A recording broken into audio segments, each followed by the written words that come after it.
And suddenly, a beautiful night for football after an hour delay or so. Welcome, everyone, to Riderville. TSN, the exclusive broadcaster of the CFL, proud home of the Grey Cup. And there are still some clouds on the horizon, but those clouds are heading out. Apparently, there still is some rain in the forecast here tonight, but it's #1 in the East against #1 in the West. It promises to be one of the best games of the young season, and it will depend a lot on some tandems. Yeah, this is about two of the most dynamic duos in the CFL so far in 2008. Darian Durant in his second CFL start. We saw what he did a week ago. Anthony Calvillo and Avon Coburn, a pair of ACs who have been terrific thus far for the Montreal Alouettes.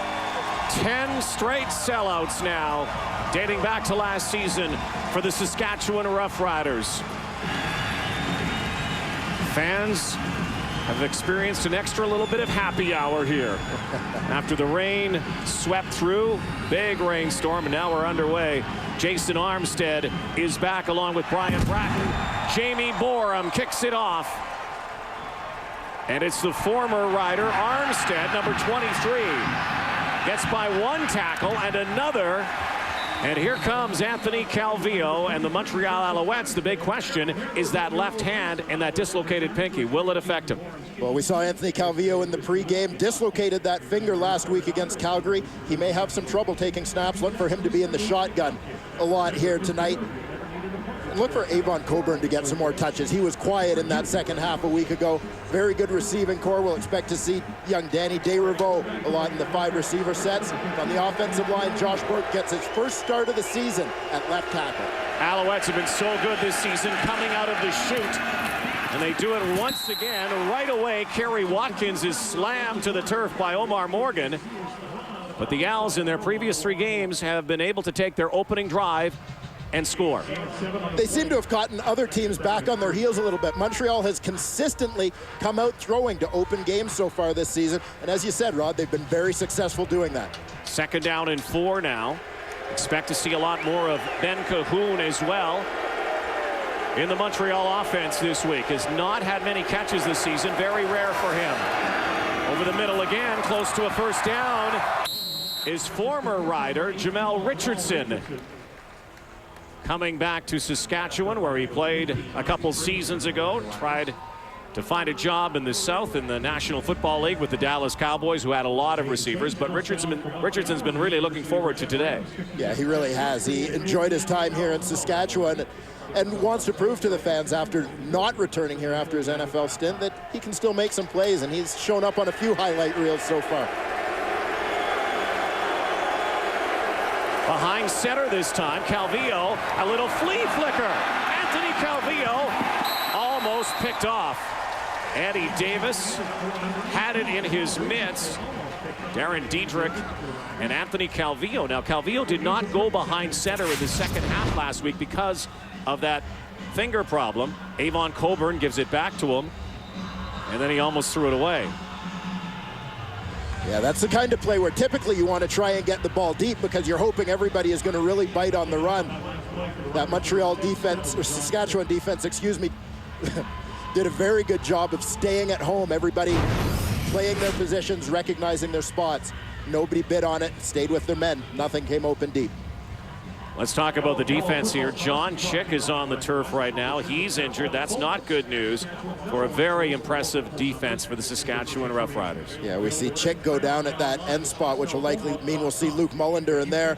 Also at tackle, Jimmy Verdon gets his first start at the season. Adds some size at 6'4" and about 295 pounds. A trio of third-year linebackers for the Roughriders. Sean Lucas off to a terrific start, leading this team in tackles thus far. On the back end, as we've seen, the veteran Eddie Davis providing some leadership back there. You saw Jimmy Verdon. He replaces Marcus Adams this week. As mentioned, Adams had to leave the team. He's with his mother in Indianapolis, who had to undergo cancer surgery. So we wish Marcus Adams and his family all the best. Marcus Adams not here. Now Calvillo, 2nd and 10. Some protection. In and out of the hands of Ben Cahoon at the midfield stripe. And so for the first time in 4 games, the Alouettes don't take it down the field and get some points in their opening drive. Well, and this is one where they're trying to get the ball to Ben Cahoon. He lines up on the inside in this formation. He's going to stick it to the inside and then run a quick out. Had a little bit of separation on Eddie Davis. Just unable to come up with the ball in the sliding catch. That's Carl Berman. We'll get some more playing time here tonight with no Weston Dressler. Dressler hurt last week in that exciting finish in Hamilton. Berman's a speedster, though, and he is throttled at the 19-yard line. Darian Durant, double D, at work when we come back.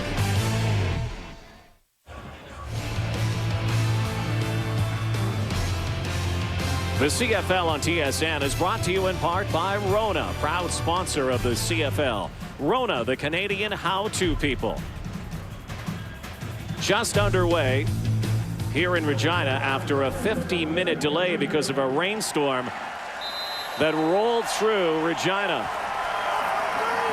Rider fans out in full force. Darian Durant, first play from scrimmage. Andy Fantuz, a first down and more. Darian Durant, the story this week, really the story the last couple of weeks. Fantuz, a nice catch and yards after the catch. But Durant also took a lick here. Yeah, Darian Durant had Randy Drew coming on the halfback blitz on that play. Stood in there. He knows it's coming. He'll stand in there to make that play. That buys time for Andy Fantuz to get out to the flat. He's holding that ball like the loaf of bread. Better be careful if the Montreal defenders pick up on that. Wes Cates, the all-purpose back. Talk about a utility guy, can catch it, can run it. You'll see a lot of him tonight, as we have seen all season long for the Riders.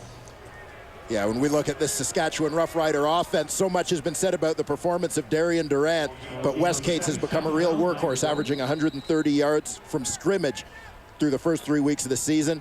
That receiving core, you see Carl Berman getting his first action of the season, a real speedster.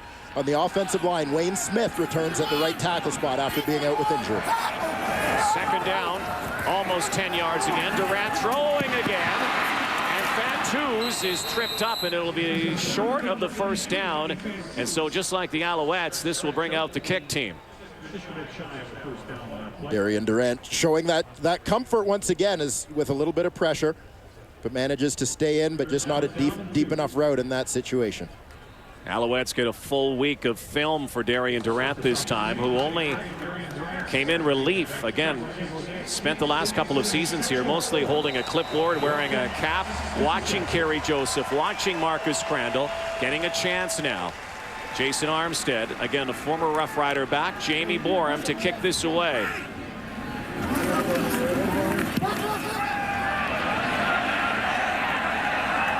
To the 10-yard line, Armstead breaks free on the right side, and Armstead is brought down near the 30-yard line. There is a penalty flag on the field. Mike McCullough there, one of the special teams. Holding. Montreal number 40. 10-yard penalty becomes first down. Bud Steen, our referee tonight. So Ben Cahoon started the season with a quad injury, actually missed the first game, and over the last 5 seasons you've seen what he's done, but look at the pace this season, Dwayne Ford. And so far Ben Cahoon has been quiet, but the Montreal Alouettes have suggested that with him coming back from injury, they're going to work him back slowly into the offense. So far Calvillo has leaned a little bit more on Avon Coburn out of the backfield. Dan Desrivaux has really stepped up. Kerry Watkins has been huge for the Montreal Alouettes so far, but Cahoon in his first game back a couple weeks ago played about a third of the snaps. Last week about half the snaps. As he plays more snaps, believe me, you'll see his numbers climb. 10 near their goal post here in their goal line. Calvillo in the shotgun. Hands off and nowhere to go. Avon Coburn. Well, you end up in a situation when you're the Montreal Alouettes where you're running a limited portion of your playbook when you get stuck in this portion of the field, needing to be so safe with the football. There are no risks you can take. You hope your ground game can maybe pick up a first down or two for you. Mark Trestman and Ken Miller on the other side. They call them rookie head coaches, but really a misnomer. These guys have been around and have had success already. Calvillo on the roll. Has to let it go and is knocked out of bounds hard to the advertising signs on the sideline, but Calvillo is up. And right in his face was Anton McKenzie. It seemed as though Calvillo decided early that this ball was going to need to be thrown away. A little bit surprised that there wasn't a flag on Kidwana Jones on that one. He laid off a little bit, but it was pretty obvious that close to the sideline what Calvillo was going to do with the ball. Kidwana Jones, what a game he had last week in Hamilton, was all over the field. Hey, good job, dude. And a good chance here. Damon Duvall leads the CFL in punting yards, but normally we see and have seen the guys take a knee here and give up 2.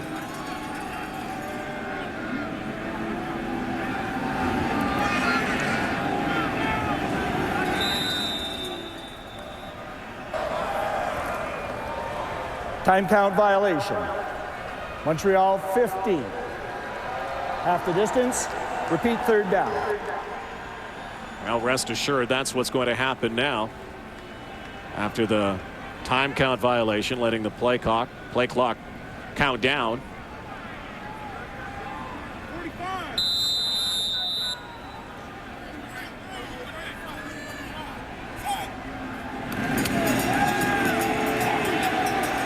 So Duvall gives up 2.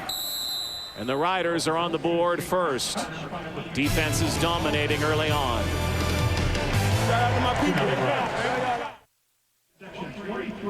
Look who's back in Regina. A big part of the Grey Cup winning team last year. Reggie Hunt, who left this team, signed with the Montreal Alouettes, had a few offers for a few other teams, has not been on the 42-man roster yet this season, but gets a start here today with Dwayne Taylor out for the Montreal Alouettes.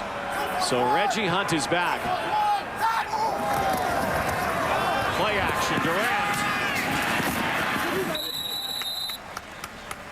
Matt Dominguez with the catch. Let's go down to the sideline. Patrolling the sidelines for us today, Ray Morrison. Offensive coach Jamie Barisi of the Riders told me that players like Andy Fantus, like Matt Dominguez, with their height at 6'2", 6'3", they really hope to take advantage of Marcus Dell and Davis Sanchez, because those players are only 5'9". So if the Alouettes defense starts to play aggressive today, look for the Riders to go up top if that opportunity presents itself. You see Dominguez matched up with Sanchez at the bottom of your screen. Durant now will scramble.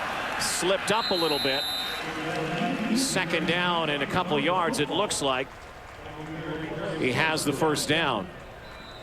This is a part of Darian Durant's game we haven't seen a lot of so far. He's suggested that he can use his legs to make things happen, move the chains, and keep drives alive. Hasn't had to do it a lot so far, but look for that a little bit more today, as you have to anticipate that Montreal is going to bring some pressure. Maybe not the spot. The fans here reacting to the spot. So it will be 3rd down. And they're bringing out some of the big guys here. And so the Riders will go for it. Let's take a look at where Durant landed.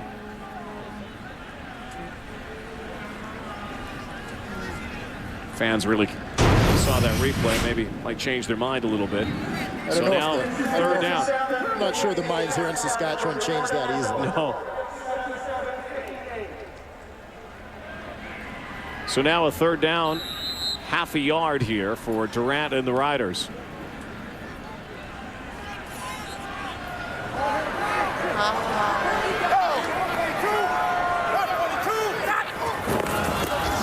Moves straight ahead and he'll have it. Let's take a look at the Montreal defense. Just like the Saskatchewan defense, very stingy so far this season. Yeah, this is a group that's been very good, and they feel like they have something to prove here today, having given up over 500 yards last time these teams played last September. Ron Williams at defensive tackle has done a nice job since coming over from Calgary.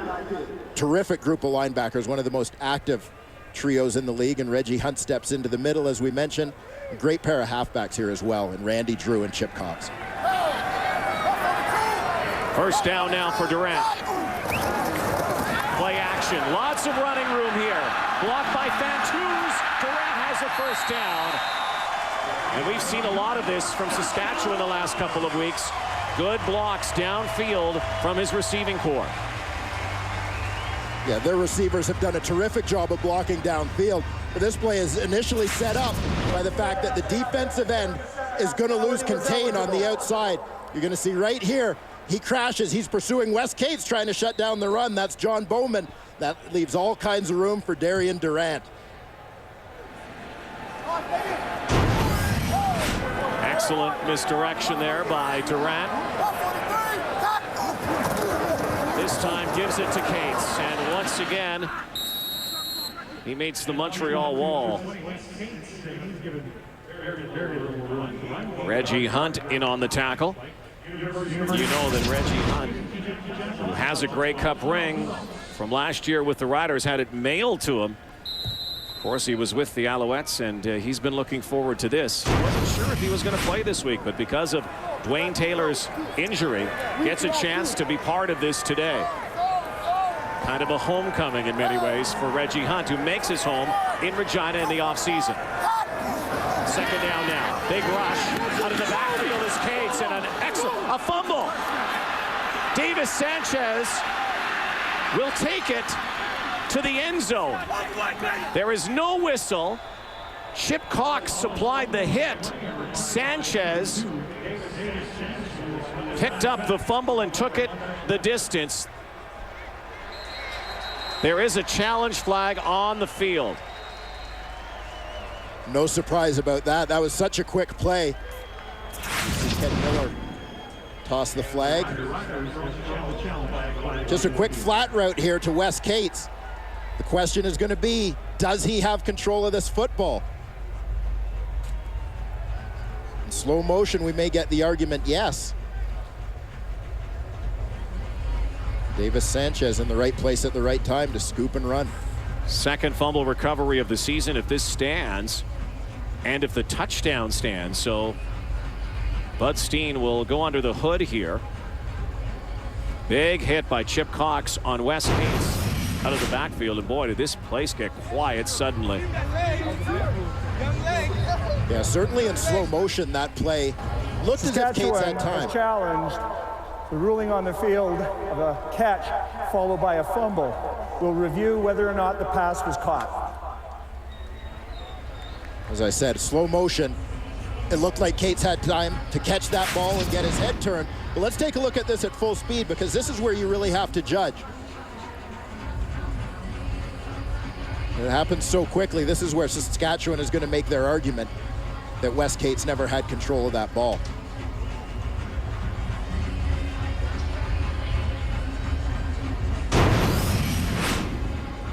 Ken Miller immediately threw the yellow flag out. And he's obviously talking to the guys upstairs who also saw a replay, but they didn't need to see a replay right away. They wanted to challenge that.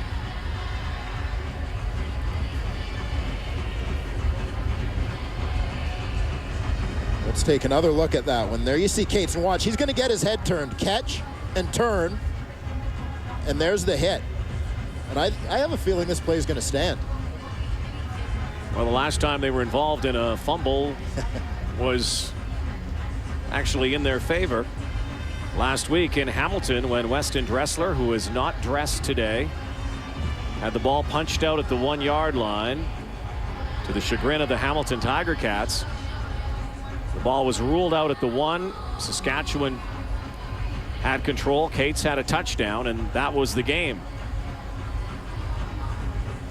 Bud Steen is spending a lot of time underneath that hood right now. You know, he kind of bobbled it a little bit. Well, it appeared to me that Wes Cates had control of the football.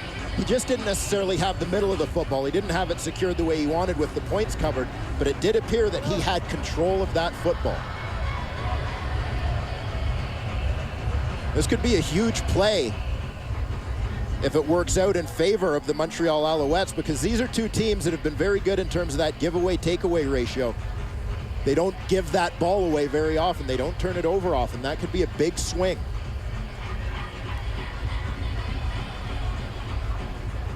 Of course, you talk about the defensive play by these two teams so far as well.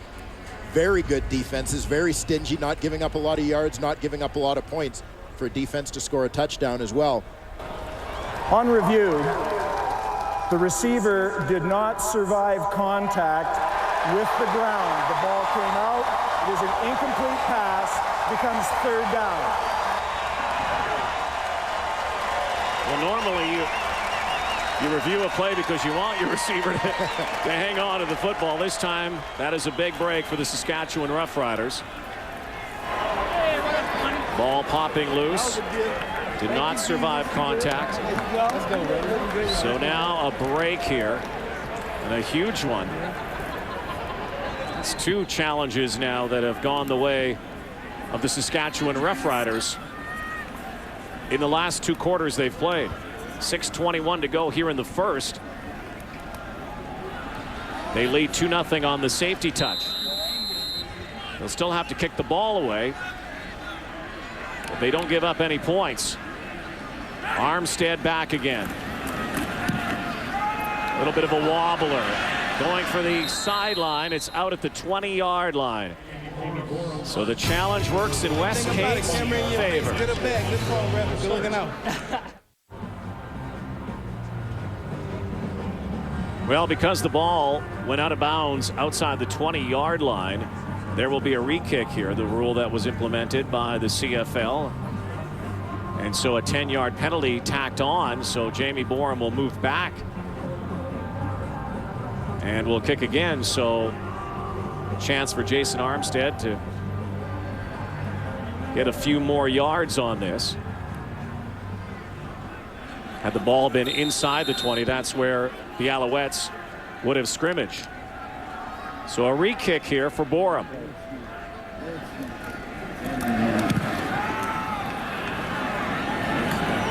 Armstead.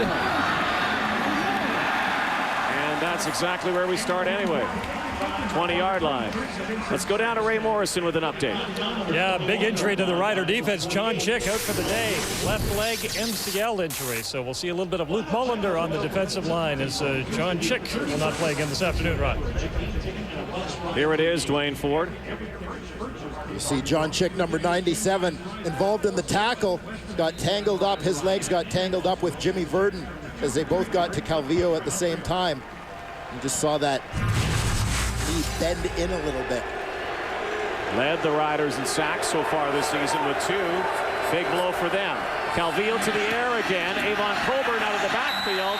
Lance Frazier with the hit. Lance Frazier, the halfback, has had a terrific start to the season. Does a very nice job here coming down to play that route in the flat. Avon Coburn has been a busy receiver. You know, from Saskatchewan's film study, they're expecting to see him on swing routes and flat routes a fair bit here today. Good recognition by number 15. Just over 5 minutes to go, opening quarter. Alouettes thought they might have had a touchdown on the fumble recovery. That was not. Once again, it's Coburn. And a penalty flag. Calvillo dusts himself off. Might have been a late hit here. Sean Lucas was in the backfield. Major foul, roughing the passer. Saskatchewan 31, low hit, first down. Just as Calvillo had delivered the football to Coburn, Lucas was on him. And you heard the referee, Bud Steen, specifically say late hit. You see how he went at Calvillo's legs. For a quarterback in the pocket, tacklers must hit them in what they call the strike zone, between the shoulders, below the shoulders, and above the knees. Going low is such a risk to those guys, the quarterbacks, when they're in that vulnerable position. The officials have done a good job of cracking down on it. Coburn again. And there has been no running room so far today for both Avon Coburn and Wes Cates. Well, even if Coburn's numbers in terms of yardage aren't up this week, it's still very important for them to get him the ball because it opens up so many other things. You look at his numbers in Montreal's 2 wins, 22.5 he averaged through those 2 games. Last week, held to just 10 touches. You see the result. Lots of touches for Coburn. They win. Not many. They lose. 2nd and 11. Here's the rush. Calvillo dances out of the pocket and has to eat it. Luke Mullender into the game. for John Chick. Comes up with a big tackle. Well, it looks like the running back, Avon Coburn, did a terrific job in blitz pickup on this play, but he also paid a price for it as he kind of went limping off the field. A pretty good collision with the halfback, Tad Cornegay, off the edge. Sometimes you get those head-to-head shots with oncoming rushers, and you end up with a bit of a stinger down the arm, and that seems like the case with Avon Coburn. Damon Duvall, who averages almost 52 yards. Berman dodges one. Could not dodge Anwar Stewart. 49-yard kick from Damon Duvall.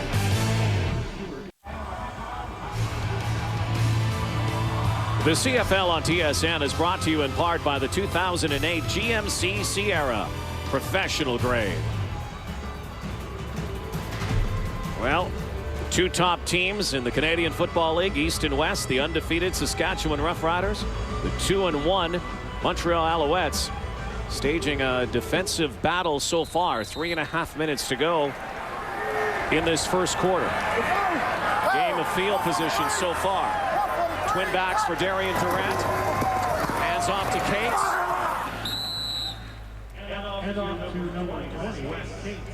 Safe to presume, Dwayne Ford, that both teams were watching a lot of film this week about their running backs. No doubt about it. These two guys have both been so important to their teams. Wes Cates, as we said, 390 yards from scrimmage through the first 3 weeks of the season.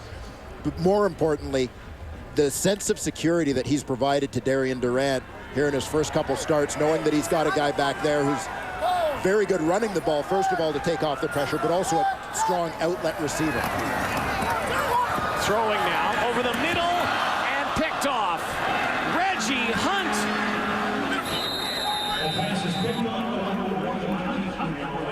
The former Rider with the first pick of a Darian Durant pass this season. On Reggie Hunt, such a versatile linebacker. Starts right in the middle of your screen. Middle linebacker. He's going to drop into a zone here. Just covering the middle of the field, second level. They're trying to hit a Darius Bowman, the crosser in behind. It seems as if Durant didn't even see Reggie Hunt covering underneath. He takes an extra step back and goes up and gets that one. And that's what he'll be celebrating for a while. That's his 6th career interception, first with Montreal.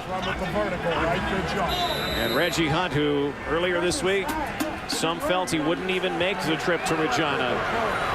The team he won a Grey Cup with and was such an instrumental part of last season. Comes back to haunt his old mates. Calvillo now, first to the end zone. Touchdown, Kerry Watkins. Turns a turnover into a touchdown.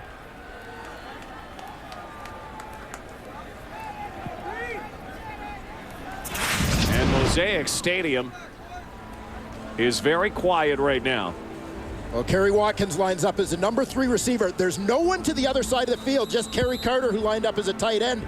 Carter stays short, which holds the defense down. Means nobody can help on that crossing route by Kerry Watkins. So the Alouettes, who have been quick starters in opening quarters, notoriously over the last few years, beneficiaries of an interception by former Rider Reggie Hunt, and then the touchdown by Kerry Watkins, his 4th of the season.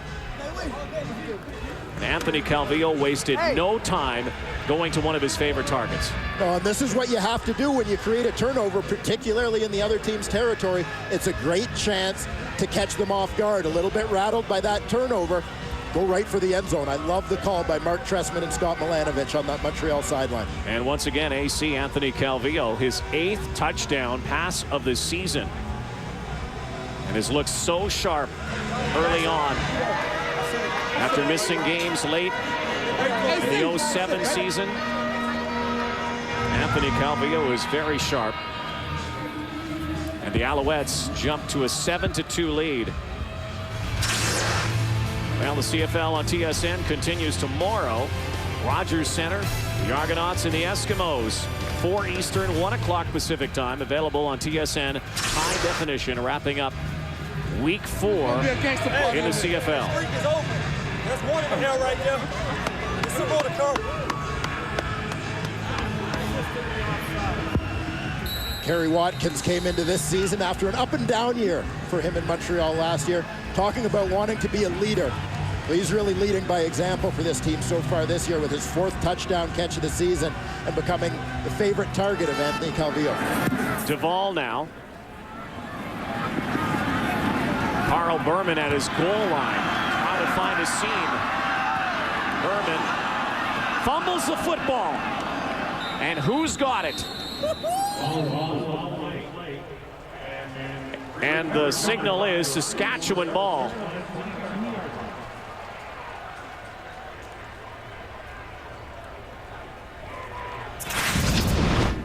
See things get a little bit heated, as they sometimes do on special teams.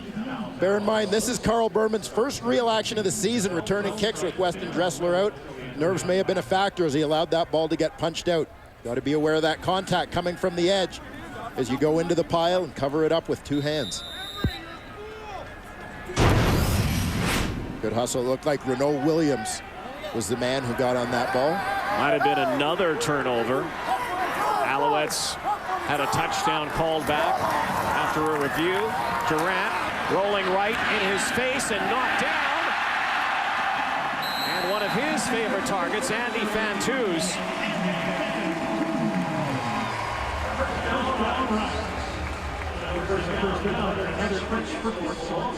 This is the kind of play where Darian Durant has a number of options.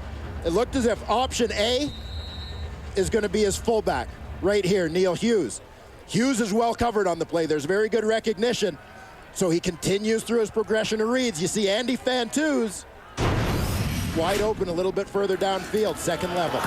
They try outside off the edge this time. Had no success plowing up the middle with Cates, so they try the pitch.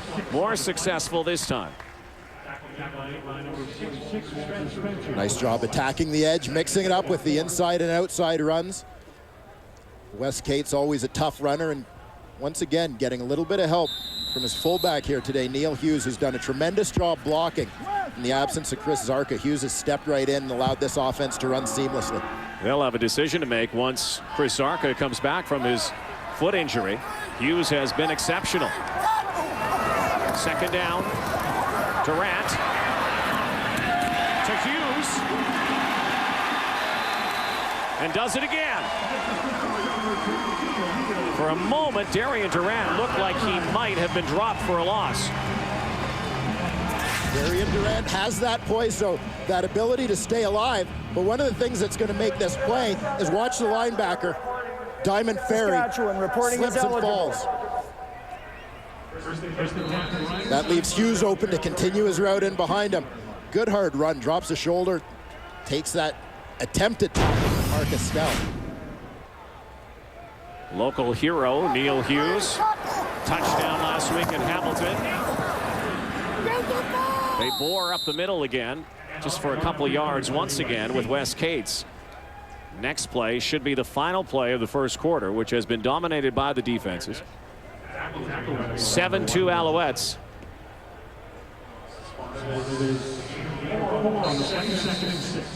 Well, just going back to that previous play, Rod, where you saw Diamond Ferry slip and fall, has to make you wonder a little bit with the amount of rain that came down in a short time here. Has the field had enough time to really drain, or is that footing an issue for the defenders especially? Field turf here, of course. Second down again. Durant in the air again and open.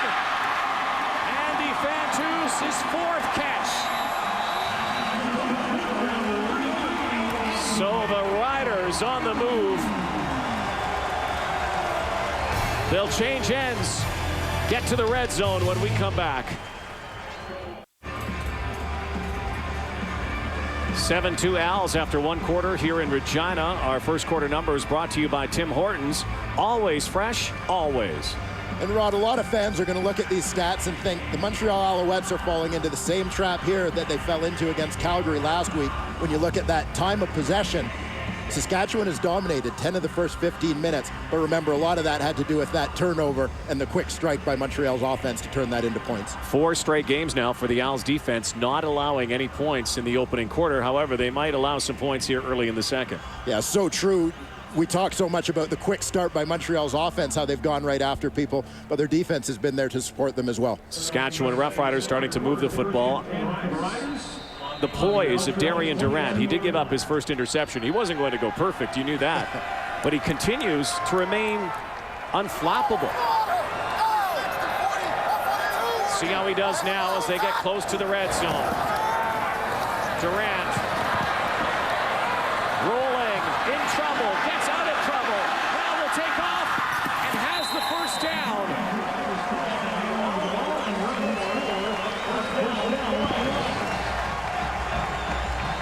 And that's what he can do as well. And that's what makes him a perfect CFL quarterback. Yeah, and this is what fans have become so accustomed to from a Saskatchewan Roughrider quarterback. But he was forced to run here by the coverage. Michael Palmer's locked up. Matt Dominguez is locked up. Good decision making by Durant to take off, pull that ball down and run. Just like another number 4 in Saskatchewan, Kerry Joseph. Hard to believe Darian Durant says it was his number in college and respects the number but wanted it. Now Case wrapped up, trying to fight for yardage, but bravely taking that number. Not many players would take the number that was vacated by a star who was here, became a hero, most outstanding player. Darian Durant, though, had that number at North Carolina, wanted the number, and knew that it would become available, and says, it's only a number. Yeah, this is the number Darian Durant had worn throughout his football career, and clearly people were automatically going to make comparisons, but it looks like some of the fans have made their choice. Well, they sold a lot of Kerry Joseph jerseys last year. They might be selling some more Darian Durant jerseys. Here's the rush. And threw that one away because everybody was covered. So that will bring out Luka Conji for a field goal here, a little chip shot. No one home that time for Darian Durant. Well, once again, one of the things you look at in evaluating a young quarterback and determining whether he's going to last long enough to become a veteran quarterback is that decision-making process. Darian Durant has been very impressive in that regard so far, and in that case, didn't like what he saw. He knows his team's in great position to score here, so he put as much as he could into that ball to get it out of bounds. Luka Conji. 16-yard line has been perfect so far this season. This is 40th game in the Canadian Football League.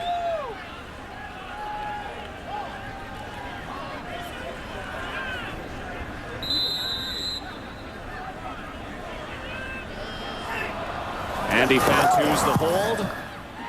8 for 8 in 08 for Luka Conji. It's 7-5 now, Owls. Closed captioning of the CFL on TSN is brought to you by Sport Check. When you are in the zone, time almost stands still. Getting into the zone begins with Sport Check. Sport Check, the power of sport. Back in the Queen City. Early season tussle, the Riders and the Owls. 2-point lead right now for Montreal. Calvillo for Eric Deslauriers. Dodges one tackle. Deslauriers' third catch of the year, the Eastern Michigan star, former first-round pick. Rangy receiver. Here's how that Montreal touchdown was set up. Talk about the most important stats in football, turnovers. Reggie Hunt creates one there, one play later. There's a strike to Kerry Watkins for the major. Memorable interception for that man. Reggie Hunt. The quarterback Hunt, the reaper here for so many years, and Ben Cahoon has a first down. It's only his 6th catch of the season, and now 95 straight games with at least one reception for Ben Cahoon. Well, this is exactly the kind of play that says to me, don't worry about Ben Cahoon's lack of production. Second and short, they need a clutch reception. Ben Cahoon is still the guy. Cahoon just celebrated his 36th birthday. His quarterback will be turning 36 in a few weeks. What a connection they have formed. And they do it again. AC and BC. Well, this was a play, unlike the previous one on second down, there was a quick hitter. This one took a little bit more time to develop. Watch the protection from the guys up front, and a great pickup by the running back, Avon Coburn, who's left to pick up 6'4", 290-pound defensive tackle Jimmy Verdon. Stands in there, gets it done to allow his quarterback and receiver to make a play. Cahoon is 8th on the CFL list, all-time receptions. Calvillo standing in again. Kerry Carter has a first down, and the Alouettes have been so impressive this season in first halves in particular, doing just that. And Anthony Calvillo's distribution amongst his receivers has been outstanding. Well, it really has. You can't key on any one guy in this offense. They spread the ball around very well and involve the backs, which is so important in the Canadian Football League. A lot of weapons for Anthony Calvillo.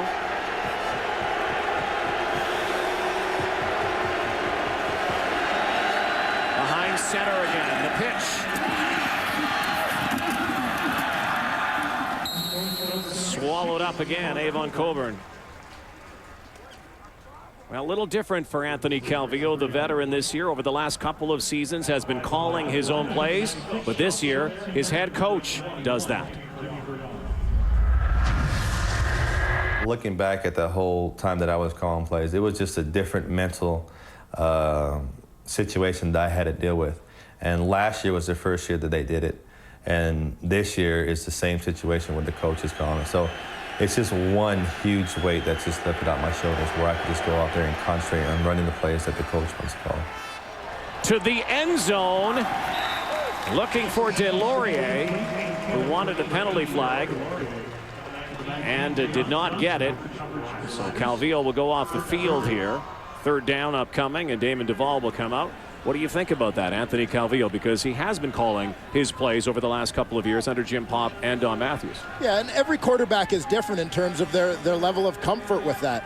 A quarterback has so many things on his mind. He's got to know what 12 guys on offense are doing, process what 12 guys on defense are doing, be aware of down and distance situations, and executing the play, getting the call, getting everything done on time.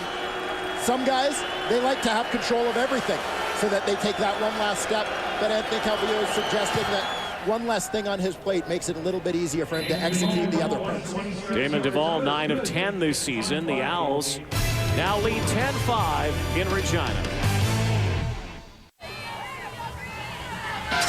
Well, race fans, stay tuned right after this ball game. NASCAR Nationwide Series action. The Dodge Dealers 250 live from Gateway International Raceway. Coverage begins right after this game.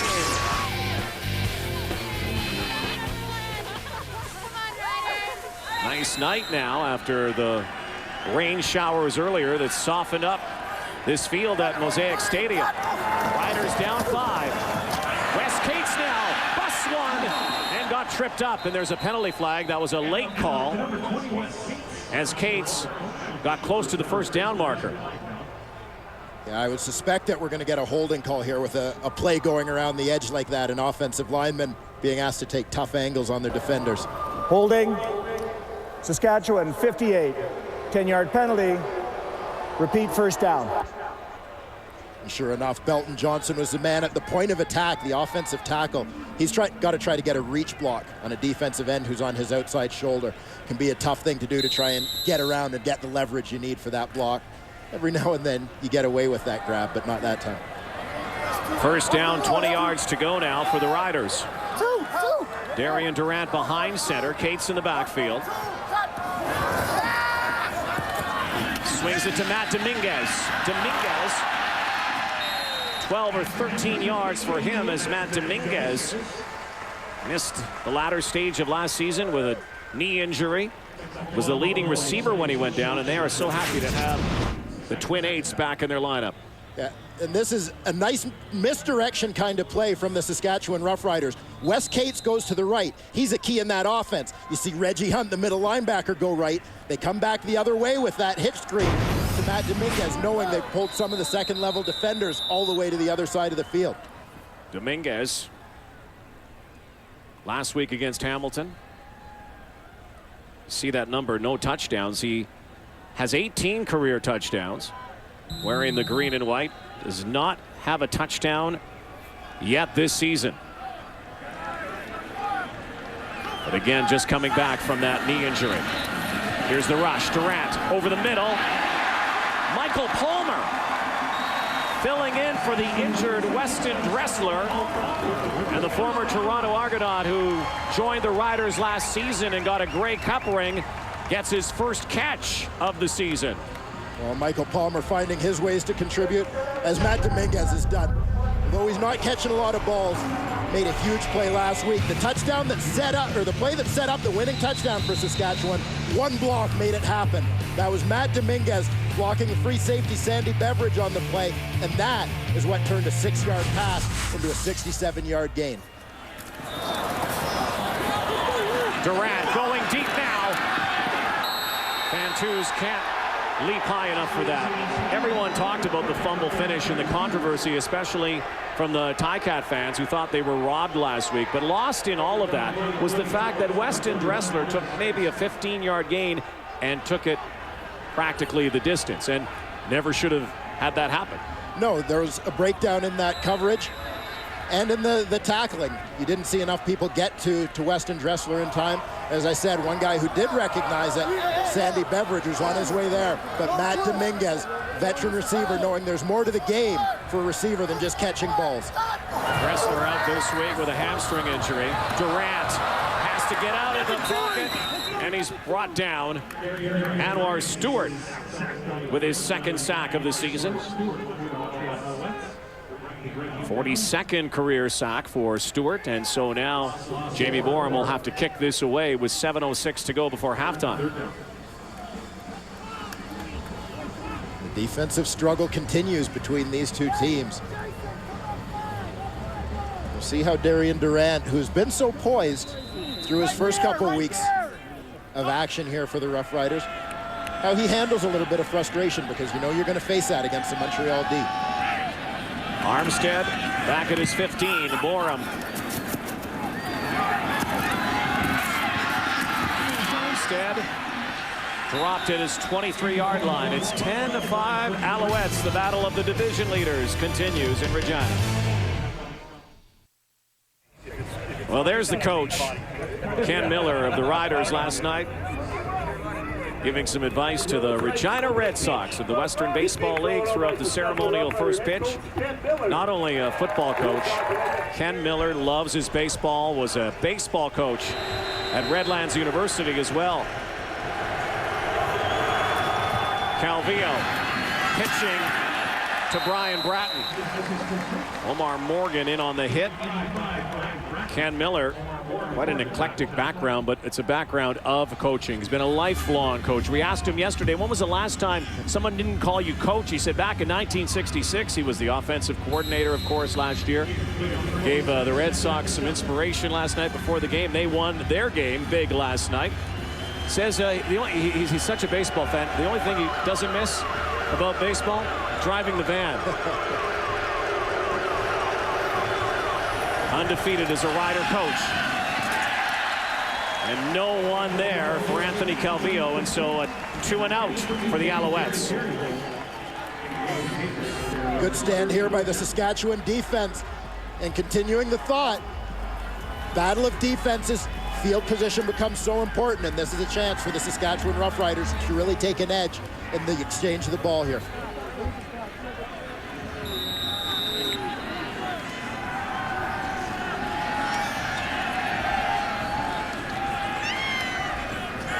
Damon Duvall again.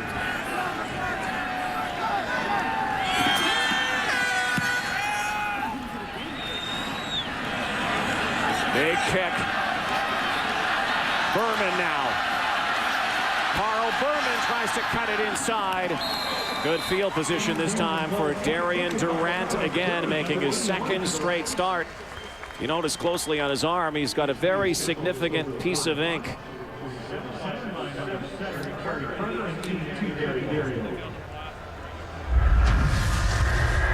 I have a tattoo that says "Against all odds," and up under it, it says "I'm gonna shine."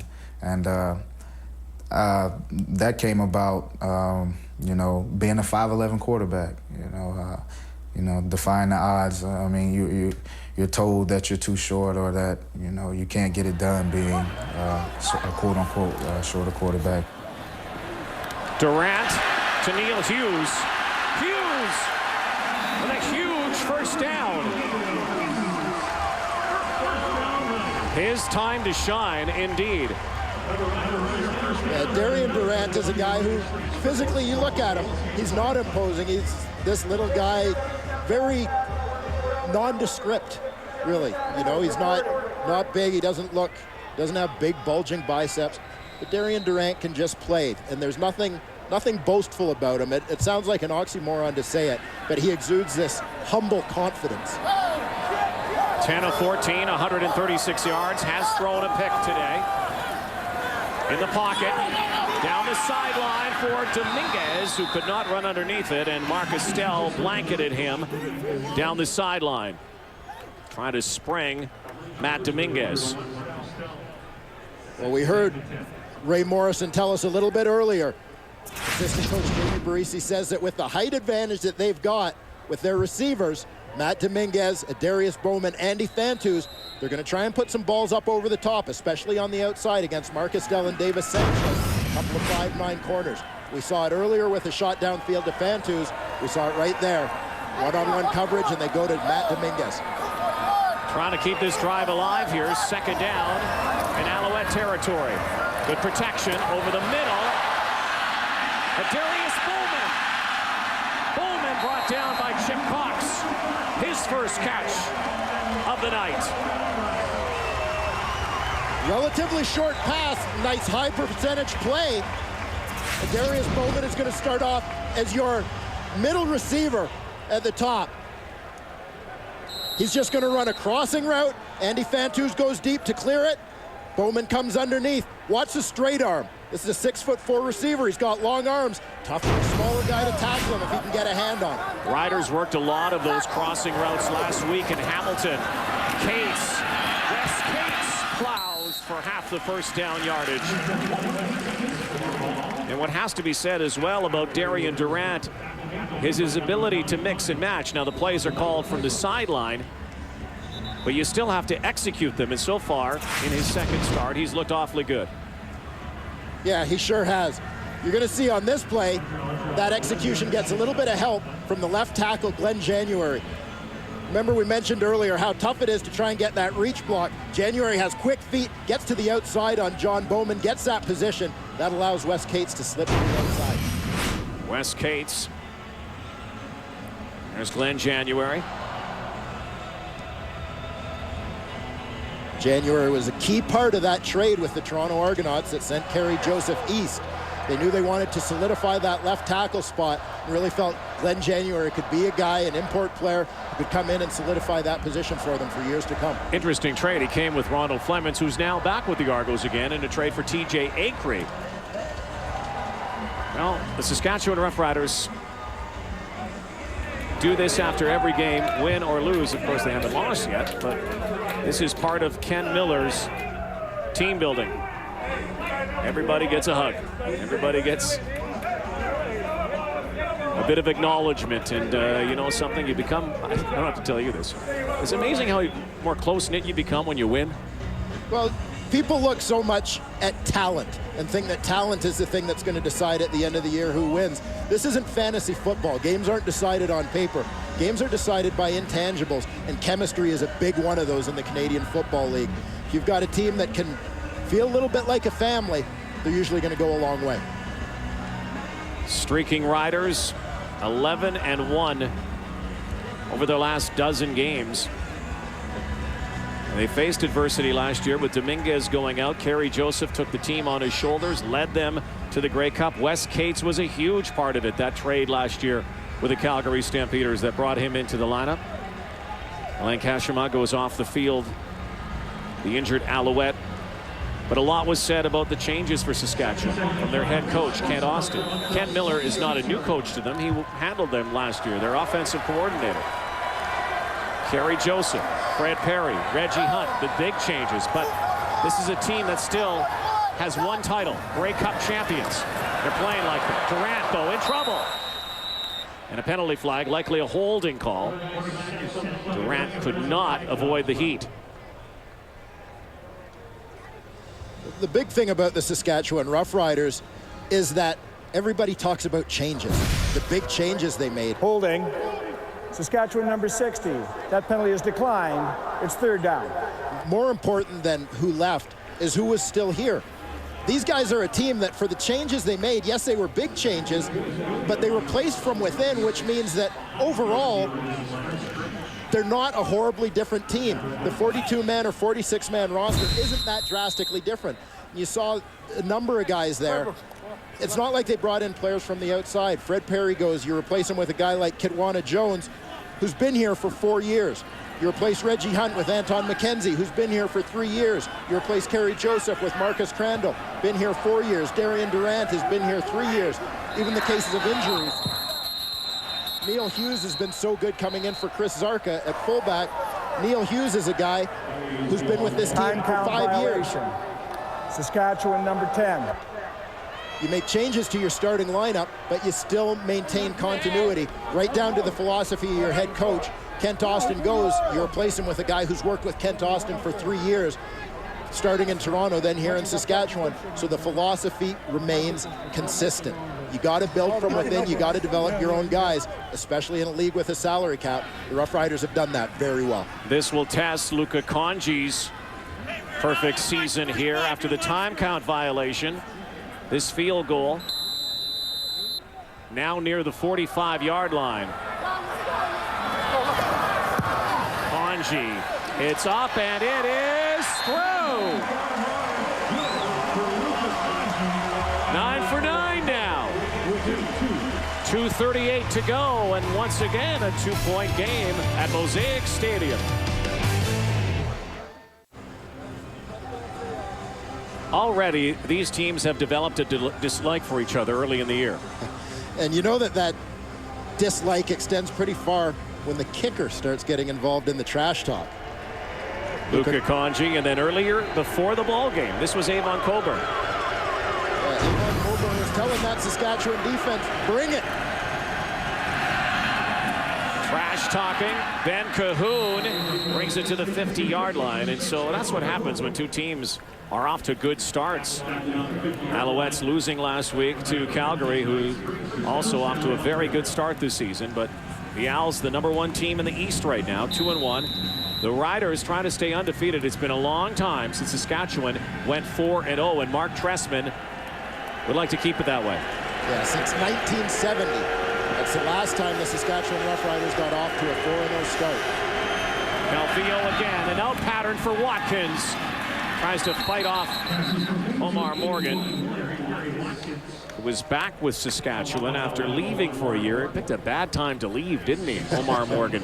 6 years with the Riders, decides to go away as a free agent, and a bad timing award. Yeah, no doubt Omar Morgan takes a little bit of ribbing in that Saskatchewan dressing room for his timing. The one veteran who doesn't have that Grey Cup ring, but this season continues the way that it has started. He just may get another shot. Inside 2 minutes before the half. Calvillo airs it out. Trying to lay out was Delorier. Past his outstretched fingers. So once again, Damon Duvall is going to try to pen the Saskatchewan Roughriders. And this one's just an attempted quick hitter, 3-step out, but just a little bit beyond the outstretched hands of Eric Delorier.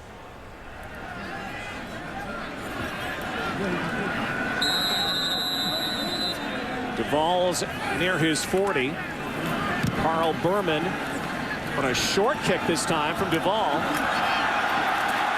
Fans wanted a no yards call, but there is no nylon on that field. A 34-yard kick that time. Berman lost his helmet.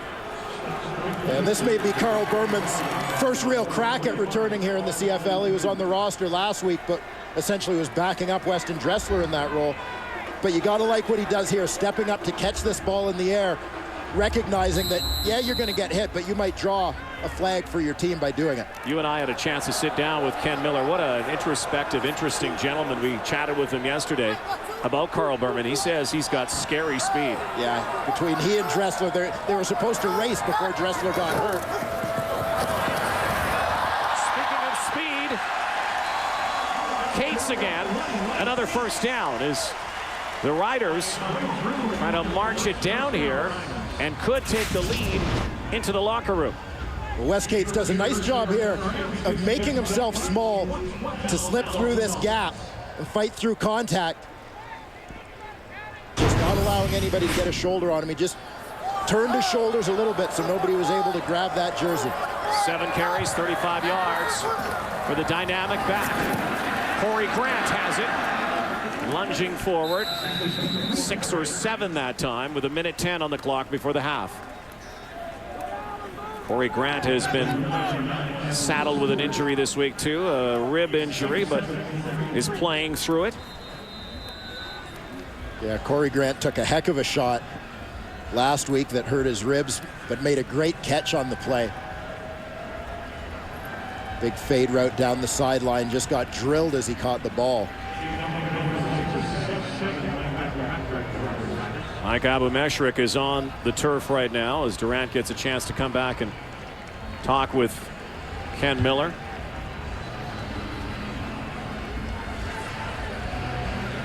With Abou-Meshrik down, Saskatchewan's fortunate to have some depth on that offensive line. That wasn't the case here a couple years ago, but they've got a guy like Mark Parenteau who's in the lineup here and able to step in for them in this situation. What we haven't talked about Darian Durant in this game yet, and we talked about the number, taking over that number, and of course, you know, his baptism by fire in BC, got the win there, got the win last week.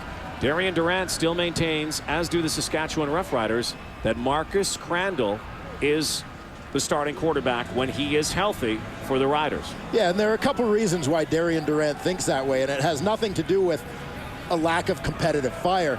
Darian Durant knows his role here, and he recognizes he's the backup quarterback. His job in this situation is to come in and produce while Marcus Crandall is out. But there's also a bit of an emotional side to it, I think, for Darian Durant, because he says Marcus Crandall is one of the guys who really took him under his wing when he came up to the CFL and mentored him and helped him get better as a CFL quarterback. So he has all the respect in the world for Marcus Crandall. We saw the relationship between those two at the end of the game last week. Crandall feeling no jealousy is with Durant's success as he led the team to victory last week. He was the first guy running over to give Darian a big hug. Darian Durant, that's his dad, Lester.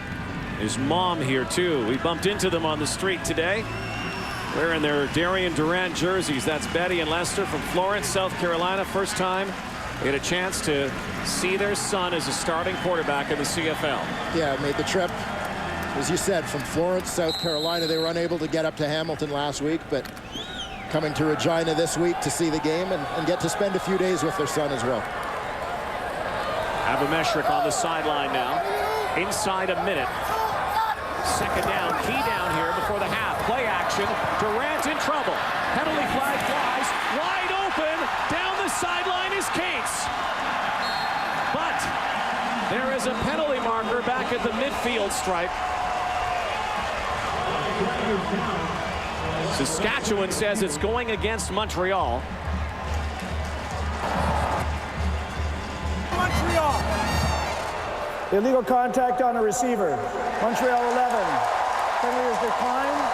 First down. Biggest play of the game. Oh, that's such a costly penalty, that illegal contact on a receiver. Chip Cox is the guy who gets called here. Of course, it ends up being a big gain regardless because of the play made by Darian Durant and Wes Cates on the pass and run.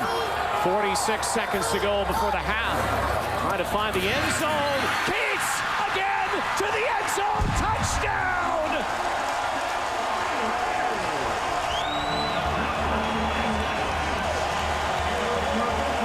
When in doubt, call on Wes Cates. More than just a runner, he is a tremendous all-purpose player. Here they're going to line him up in the slot and take advantage of those receiving skills. He starts from depth, Reggie Hunt, the middle linebacker, is trying to fight out to get to him in coverage, unable to get out in time. Quick release from Darian Durant, gets it there before Hunt can get out to him. And Wes Cates does the rest. That's number 6 on the season. In 4 games for Wes Cates. 102 total yards, rushing, receiving today, culminating in that touchdown. Cates open on the previous play, the biggest play of the game, a 40-yarder, and then Cates again, back-to-back. Here it is, Dwayne. Yeah, and this is a good job by Wes Cates. You saw him do the run fake. He stays alive on this play. He's on the backside, but he doesn't forget. Stays open, stays ready for his quarterback for that outlet pass, and then they come right back to him once they get in that red zone. Wes Cates just on a quick hitting go route from the slot. Darian Durant, his 3rd touchdown toss as a CFL quarterback. Oh, baby. It's all purpose back right there. See that front blocking? Receivers downfield. Hard to stop us. All-purpose back. We ain't going to talk about the defense. Wes Cates, after last week, had a great quote describing the Saskatchewan Roughriders this week. Yeah, Wes Cates says if you're not ready to play 4 quarters, you're not ready to play the Riders. 40 seconds in the half. And suddenly Mosaic Stadium loud. And a big hit on Jason Armstead, a bone rattler. Brandon Lynch in on the special team stop. 36 seconds, still a chance here for Anthony Calvillo, and the Alouettes have been also able to march up and down the field here. Well, with those quick plays to grab the momentum, the Saskatchewan Roughriders have got this crowd in the game in a big way. At a time when AC probably wants to go no huddle with this Montreal offense, the crowd might be too loud. Calvillo over the middle, Brian Bratton to the 45-yard line. Well, that's one way to silence them. Anthony Calvillo comes out and hits the strike. Continuing to use a variety of different receivers, now getting Brian Bratton involved. Talked about the trash talking and the intensity. There's a playoff feel to this game in this first half. We're only 4 games into the season. Once again, Ben Cahoon, Mr. Reliable. 22 seconds to go. Chance here for a couple more plays to put it in the range for Damon Duvall. But this is a big one here. 2nd down, 4 yards to go. They have not used Avon Colburn very much here in this 2nd quarter. Calvillo, pump fake, but covered downfield. Not a chance that time for the connection between Calvillo and Cahoon. And that took a lot of time off the clock. Only 7 seconds to go before the 2nd quarter expires. Well, this was clearly a case where the Saskatchewan Roughriders were prepared for Montreal to take that deep shot to Ben Cahoon. The great matchup that we've watched for a lot of years, first of all, between the halfback Eddie Davis and slot Ben Cahoon. But you saw the free safety Scott Gordon run into that play at the end, making sure he was over the top. Nothing gets deeper than the safety in a situation like this. So instead of moving it downfield, maybe giving Duvall a chance for a field goal, he has to punt it away, which should be the final play before the half. Bounces out of bounds. No time left. That's the first half. Talk about an intense half. Both defenses and some offense late. The Wes Cates show continues, and the Riders go into the locker room with a 5-point lead. Live at the half is brought to you by Rona, proud sponsor of the CFL. Rona, the Canadian how-to people. Well, we got ourselves a football game here in Regina as the Saskatchewan Roughriders take the lead late in that second quarter and lead by 5, 15-10. Dave Rayner, John Climbey, Matt Dunnigan, and Chris Schultz. But the question now becomes with the Riders, how many injuries, serious injuries, big-time injuries, can they sustain and keep on winning? The very latest, we've just received confirmation now that defensive lineman John Chick has suffered a sprained MCL in his left knee. They expect him already to be out for about a month. So John Chick is out, but with Wes Cates doing what he does and Darian Durant overcoming that interception that he threw early, Matty, the sky's the limit for this guy. Well, he doesn't appear rattled at all. Without question. And talking to you guys and talking to our producer, Tony Adarshi, when I watch this kid play football, it's not like I'm watching a rookie and I'm sitting on pins and needles. I'm actually watching Durant as a veteran quarterback who's making plays. And it really impressed me what his vision on the football field after he threw the interception. He comes right back the next drive, touches the ball into Hughes. Nice job, great recognition watching the defender fall, and then he simply manages to drive, throws some nice strikes. That's a difficult throw there on a dig route there to Fantuz. And then here, very impressive. Nothing's there. He's going to make things happen with his leg. Great vision, out hustling people to the corner, making things happen on the ground. And now here's the most impressive play of the drive. Second and goal.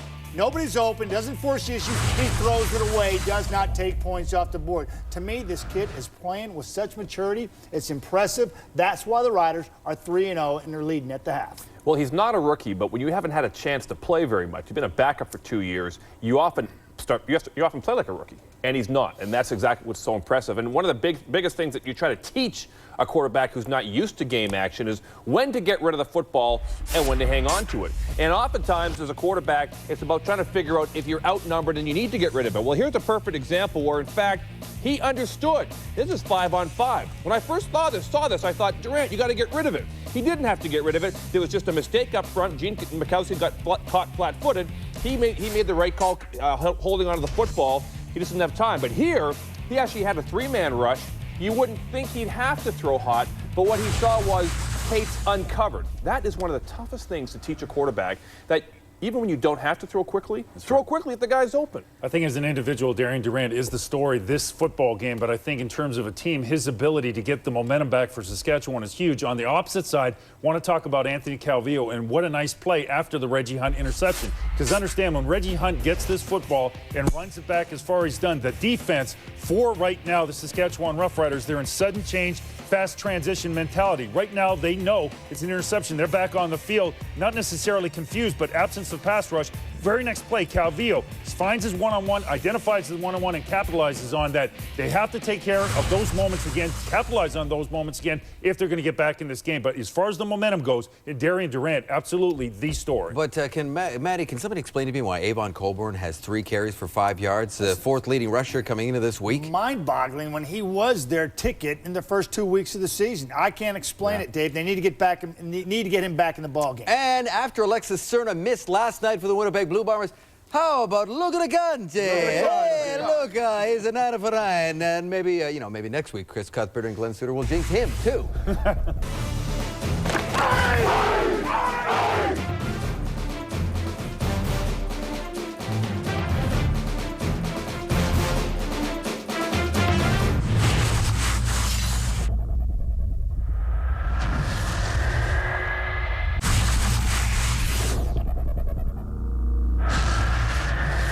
Welcome back. 15-10 Saskatchewan. Halftime numbers brought to you by Tim Hortons, always fresh. Dave, follow the ball, please, right here. Saskatchewan's winning this ball game. Why? Time of possession, passing yards. Montreal's giving up 70% completion on average. Hey, Durant is way above that. And then right here, rushing yards, not good enough for Montreal. That's why Sask got the lead at the half. Ray Morrison spoke to the man who scored the go-ahead touchdown, Wes Cates. Well, it took a while, the final minute, to finally get into the end zone. What sort of challenges has this defense of the Alouettes provided here for you? I mean, they're a good defense. They fly around and, they run to the ball. So it's going to be tough early on, but, we just got to keep pushing and find their weak spots and make plays. Are there some halftime adjustments you foresee here for your offense? Oh, definitely. I know we got to do better than that in the second half. So we're going to see. We're going to talk about it, see what we need to get better at, see what they're not doing and what we need to do to put some more points on the board. Okay, thanks for this one. Thanks. Back at Mosaic Stadium, the Saskatchewan Roughriders. Late second quarter drive. Scored on 3 of their last 4 possessions. And they have the lead heading into the second half, trying to stay unbeaten on the season. Here are Dwayne Ford's halftime adjustments. Yeah, for Montreal, quite simply, slow it down. That means offensively, go to a little more of a grinded-out game. Get the ball to Avon Coburn. 5 yards rushing isn't enough for the first half of football. They're leaving their defense on the field too much with the pace they're playing. For Saskatchewan, it's less of an adjustment than a continuation of the thinking they've had. Be patient and continue to take what they're given, both offensively and defensively. Don't try to press in this ballgame. Well, number 4, who for the last couple of seasons has been number 3, currently the number 1 for the Riders. Darian Durant continues to impress. Only his second start. He has the faith, belief of his head coach, Marcus Crandall, still nursing his leg injury. Second half underway. Berman. Carl Berman has room here, and he's quick to the 42. Regina native Paul Waldo making the tackle. Former Saskatchewan Husky. As Ken Miller says, Carl Berman just may be the fastest man on the team. It's between he and Weston Dressler. We saw the wheels on Dressler last week, and there you got a flash of it from Carl Berman. Again, though, the Riders really banged up. Let's take a look at the quarterback comparisons. Good night for both quarterbacks, Calvillo and Darian Durant. Yeah, both guys very efficient, completing about 70% of their passes, as they've done all year. Ball was fumbled. Durant, pump fake, still on his feet, and has it picked again by Reggie Hunt. The Reaper comes back to Regina and has his second pick of the game. No sooner did we say that the Saskatchewan Roughriders need to continue to avoid pressing in this ball game. Trouble handling the snap, looked like Durant tried to pull out of there. Loved the poise early as he got his eyes downfield right away, didn't panic with that football initially, trying to make something happen, not just falling on it, but then tried to force a throw in the end. In his 2.5 games so far, that was the most panic that Darian Durant has shown. Absolutely. We remember what happened after Reggie Hunt's last interception. Calvillo to the air again, to the far sideline. The guy that caught that touchdown after the first Reggie Hunt interception, Kerry Watkins making the reception. Reggie Hunt, Montreal Alouettes, known for their great first halves, but struggling a little bit in those second halves, as you see against Winnipeg. 31 in the first, held to just 7 after the break. Against Calgary, great start again, 17 in the first, just 2 after the break. This is a test for the Montreal Alouettes. Coburn, they need to spring him a little more. Underused, perhaps, underutilized in that first half, but the clouds are starting to roll in here again at Mosaic Stadium. The wind picking up, and Coburn back in the offensive scheme. Yeah, and we mentioned going to that grinded out style and putting the ball in the hands of Avon Coburn. Just 5 touches in the first half. We talked right off the top of this game about how much more successful Montreal has been offensively when Avon Coburn is involved in the game. They need to find that balance offensively. They can't just go downfield all the time. Montreal in the red zone. End zone now. And tipped away. Going for Ben Cahoon. Lance Fraser shadowing him, and that ball was overthrown. Yeah, good coverage on the play by Fraser. It also appeared that that ball was going to be overthrown by Anthony Calvillo. But again, slow start, but they've worked Ben Cahoon week by week into this offense. He's getting a little bit more involved. Proof is in the pudding as you see him go, Anthony Calvillo go to his favorite target in the end zone.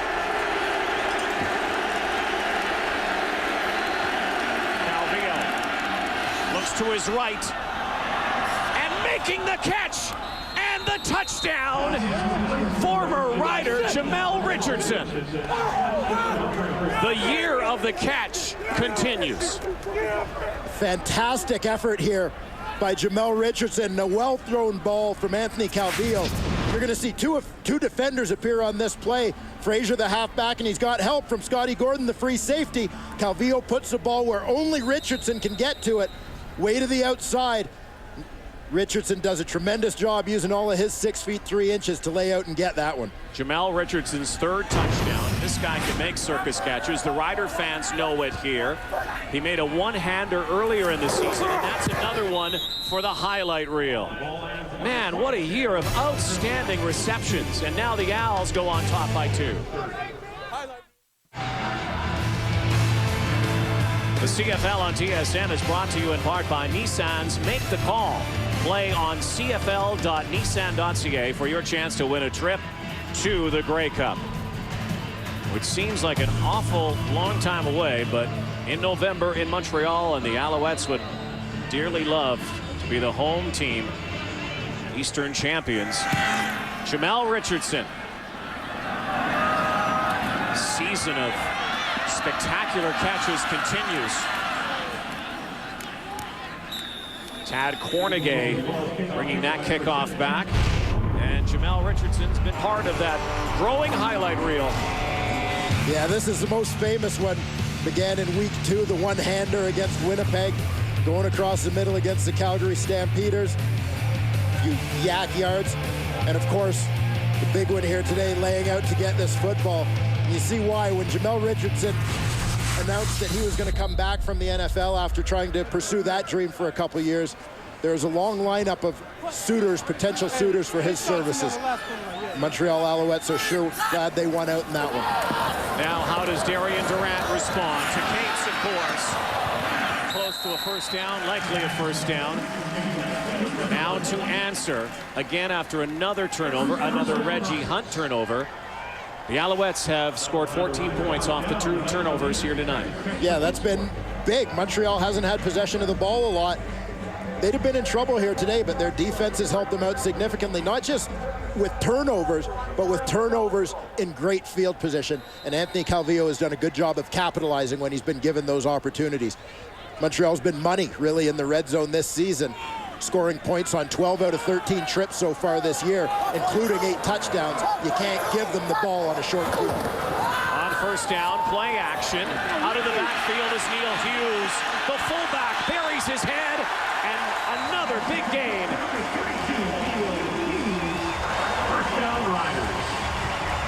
You know, and everybody's going to think that I'm just trying to give a little bit of pub to the fullbacks again, but Neil Hughes just keeps earning it. Nice little counter boot here. He chips out into the flat, makes one man miss, drives another couple of tacklers for about 5 more yards. Tremendous effort. Talk about someone taking advantage of an opportunity. Neil Hughes has done that, stepping in at fullback with Chris Zarka out of the lineup. Another big block on the play by Andy Fantuz as well. A little miscommunication is going to work out, though. Durant turned the wrong way, but Cates was right there to accept the handoff. 10.5 minutes to go. Riders driving, down 2. Let's go down to the sideline once again. Here's Ray Morrison. Guys, let's just keep an eye on Mike Abumekrik. He has been really limping late in the first half. He actually hyper-flexed his knee. That's what the training staff is saying, and he is limping quite a bit, but he is staying in. But that could be an issue if this persists. Team already riddled with injuries. Big injuries by the Riders, but they keep winning and driving the ball here tonight. Corey Grant, number 2, watching number 2. Davis Sanchez all over him. The second down conversion does not work that time, and so now Jamie Borum will come out to kick it away.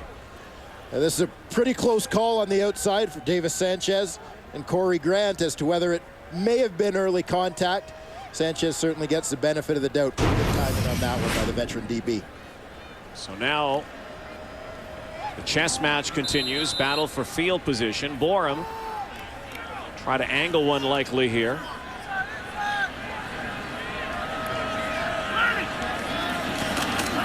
Jason Armstead in the background.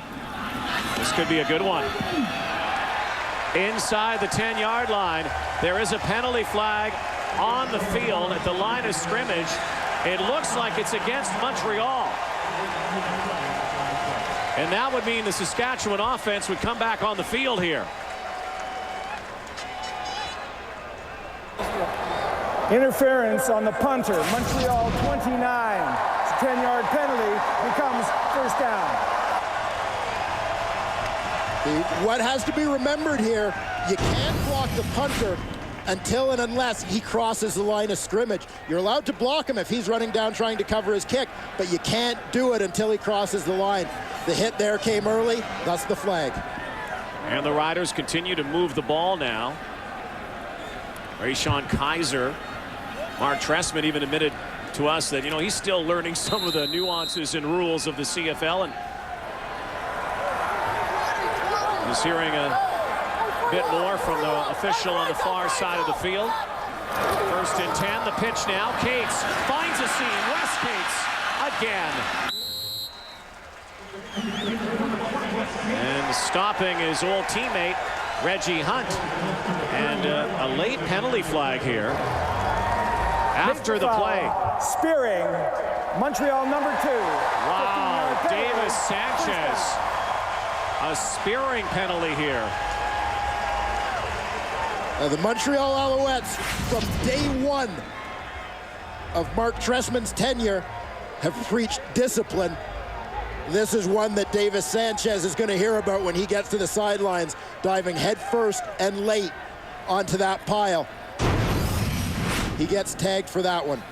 2 big penalties, keeping this drive alive. This should have been a turnover or punted ball on 3rd down. 2 penalties keep it alive and put Saskatchewan right in position to score. Now into the red zone, or I guess they call it the green zone here in Riderville. Durant flushed out, look out. Durant straight ahead. Close to a first down again.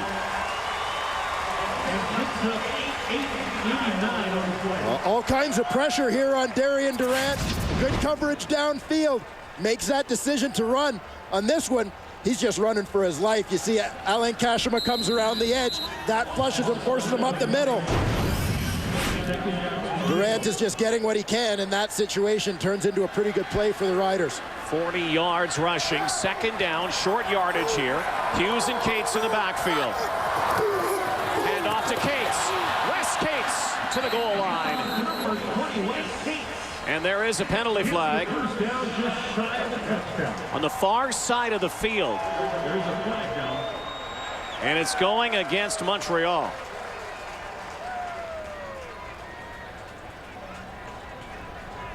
And a few bullet holes in these cleats here for the Alouettes on this drive because of penalties. Offside. Montreal number 11. The penalty is declined. The gain is greater. It's first down. So 3 cracks now for Durant and the Riders to regain the lead. And Mark Trestman knows that the Riders really, for the penalty problems, would have put nothing on the board. And now a chance to find the end zone. Hughes stuffed. Chip Cox penetrating into the backfield, stuffing Hughes. Well, Chip Cox, the defensive halfback, uptight to the line in this short yardage situation. Does a nice job recognizing the play and crashing down on it. You're going to see him right here. Watch him pinch down as the blockers go down inside. Comes right off Mike McCullough's hip. Knifes down to make the play and the tackle on Hughes. Good job to wrap up as well and not just hit him with a shoulder. Well, here's a big play now. Like to avoid a 3rd down and goal. Play action, throwing, touchdown, Neil Hughes. Carbon copy of last week in Hamilton.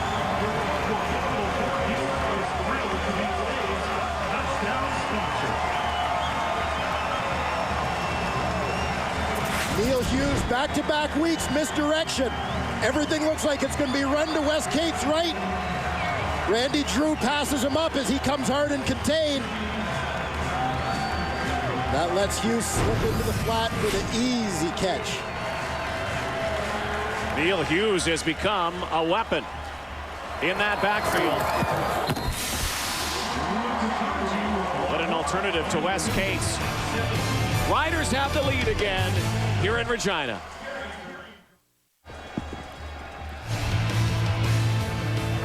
CFL on TSN is brought to you in part by Nissan's Make the Call. Play on cfl.nissan.ca for your chance to win a trip to the Grey Cup. 22-17 now, Saskatchewan, and the Roughriders effectively answer again another Montreal touchdown after a turnover. Neil Hughes, 4th touchdown now with the Riders.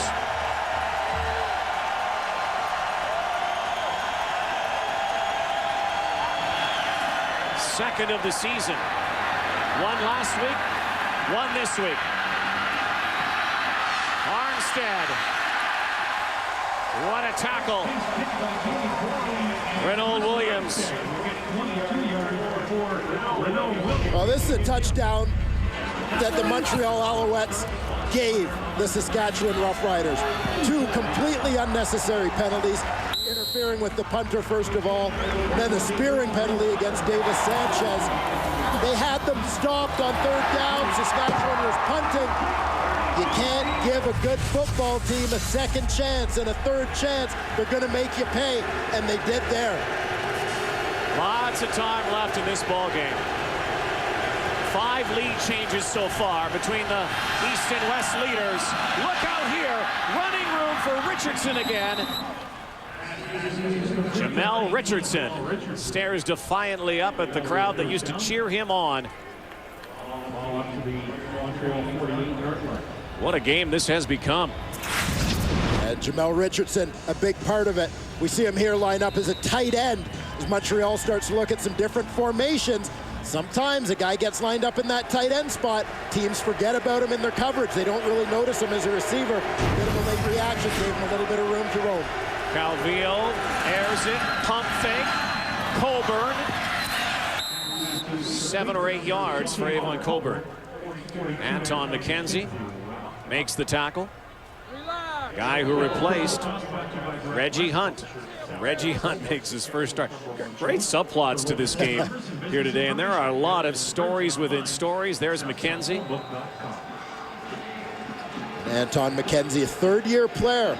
The Saskatchewan Roughriders set themselves up in a good position to be able to handle the losses that they went through in the offseason. 2nd down, 3 yards. Out pattern here. Once again, Coburn gets the call. And there's a penalty flag down near the 35-yard line. Back judge making that call. And it's against Saskatchewan. Illegal contact on a receiver. Saskatchewan, number 29. It's a 10-yard penalty. 1st down. The veteran Eddie Davis took a hellacious hit from our TV cart last week in Hamilton. Eddie Davis already one of a kind in the CFL, the last remaining member of the old Birmingham Barracudas to play in this league. We thought we'd have none left after that shot last week. And the guy at quarterback, one of the last members of the Las Vegas Posse. Up the middle, Cahoon. Another big gain. Back and forth these teams go. Lighting it up now here in this 2nd half. 5 minutes to go in the 3rd quarter. Saskatchewan has to find a way to disrupt the timing between Anthony Calvillo and Ben Cahoon. Cahoon allowed to hook up easily over the middle. Nobody gets hands on him. You can't let guys run free through the middle like that. Calvillo's able to just throw that on time despite any rush coming from the Roughriders D. 5 catches for Cahoon tonight. Before this game, had 5 catches all season. Again over the middle. Bratton. He's been the outlet for Anthony Calvillo up the middle here tonight. But it'll be 2nd down again for the Owls. And it appears here that Montreal has recognized that they're going to be able to get that ball across the middle using different formations but similar patterns on back-to-back plays so that different receivers end up in that spot.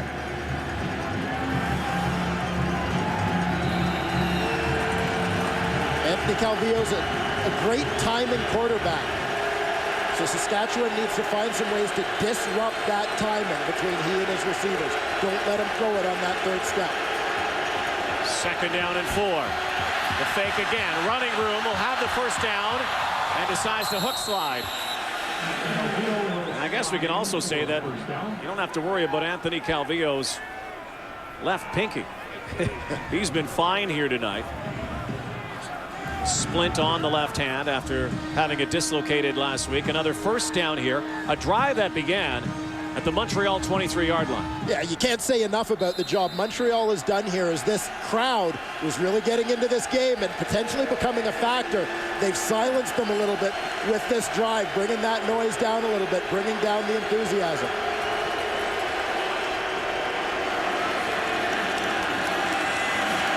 Far sideline, Omar Morgan right up on Ben Cahoon. And it'll be another 2nd down play here. And will Calvillo go for Pater? You saw the little pat on the back between Ben Cahoon and Omar Morgan. Veteran respect for starters, but a couple of BYU grads, Brigham Young University, going head-to-head there. Here's Richie Hall, defensive coordinator for the Saskatchewan Roughriders. Both teams had only given up 57 points through 3 games. Calvillo over the middle, touchdown, Avon Coburn. And once again, Coburn just continues to be the guy who's open for Anthony Calvillo. Montreal in the red zone again, effective. Yeah, 3 trips in today. Field goal, touchdown, touchdown for the Montreal Alouettes. But keep an eye on the linebacker on this play, Anton McKenzie. He's the guy in coverage. He recognizes he's overrun Coburn. He was going to the flat. Coburn steps back to the inside. Too late for McKenzie to recover on the play. 8 plays, 87 yards, eating up almost 5 minutes of the clock. Alouettes had trouble last week in the second half. They move on top again. Punch, counter punch here in Regina. What a game.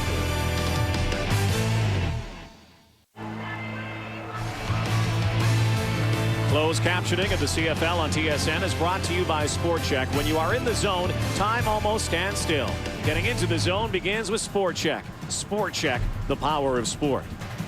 Early in this game, both teams had trouble getting into the end zone. Not right now. Avon Coburn. 3rd touchdown of the season. Carl Berman steps out of bounds. Good field position here. Alouettes will pen them. Back in the land of green. If you don't have a piece of green in your wardrobe here, you're a tourist in Regina. They love their football team. This city shuts down when the Riders have a game day and a game night like tonight. Game that was delayed by 50 minutes because of a rainstorm that blew through here. Wes Cates gets the handoff here. The deepest start for the Riders after Carl Berman probably should have let that ball go perhaps on that kickoff. Let's go down to Ray Morrison once again. Of course, the Alouettes had their challenges on that last drive with that Davis Sanchez spearing penalty. When they came off, Casey Crehan, the secondary coach, basically held court and said, guys, we're playing fine. And then Marcus Dell popped up and said, we could do this, guys. Let's put that one behind us. So we'll see what the Alouettes do in trying to keep this lead that they've picked up here in the 3rd quarter. 2-point advantage. Minute to go in this 3rd quarter. Durant on the roll. Fantuz. Would have had more yardage when he caught the ball. He caught it right on top of Diamond Ferry. Andy Fantuz does a nice job on this play of executing what they call scramble rules.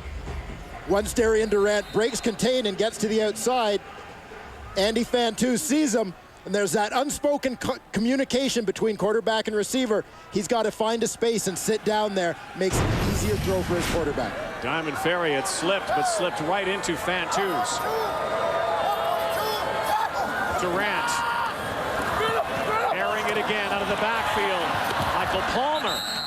His second reception in his first start with the Riders. Again, Weston Dressler unavailable for Saskatchewan today. Carl Berman into the lineup, and also Michael Palmer, who came over from the Argos last year. Boy, they are trying to keep this team together with duct tape right now.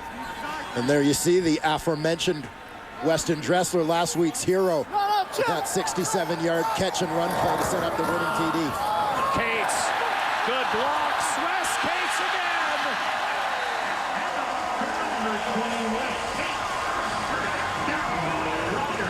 Runs roughshod over the Alouettes again. Now into Montreal territory. Final play of the third quarter. Riders down 2 will switch ends and come back.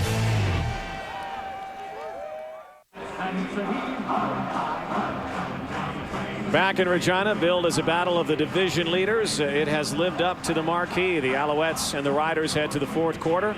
Montreal ahead by 2 points. Our numbers after 3 quarters brought to you by Tim Hortons. Always fresh, always.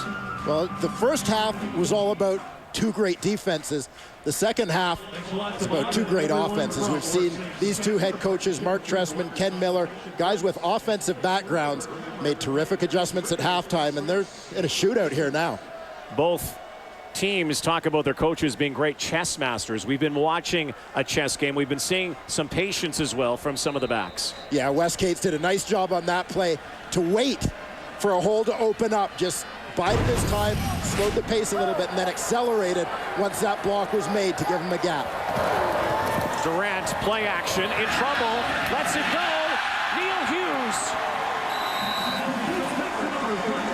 Neil Hughes, who made a big catch in the West Final for a touchdown, and since that time hasn't stopped being a big part of Saskatchewan's offense after a bad snap here. Yeah, good recovery. Initially, you're going to see Darian Durant look here in the flat to Stu Ford. He's got to come all the way back as he's getting drilled by Anwar Stewart and throws a perfect strike to Neil Hughes, his secondary receiver.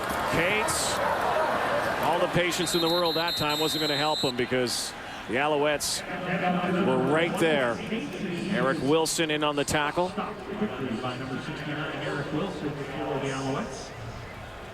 One of the chess masters, Ken Miller. All of the adjustments made offensively. 2 teams known for their defenses coming in. Had scored nearly the identical amount of points after 3 games and given up the exact amount of points, 57. Out of the backfield is Cates. Wes Cates to the 20. Diamond Ferry may have saved 6.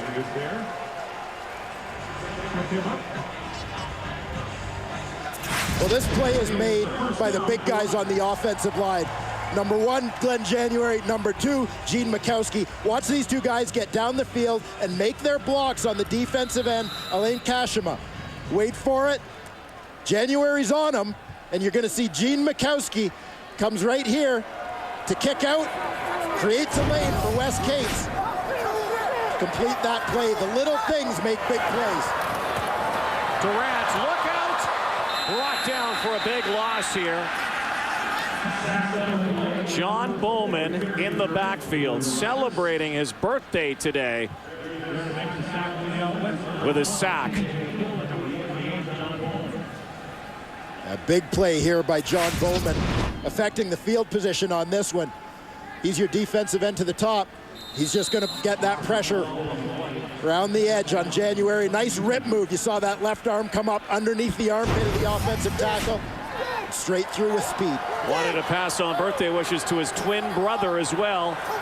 Charles, who's watching down south. Good draw play. Cates. 2nd and 22. gets back to the original line of scrimmage, and this will bring out Luka Kanji.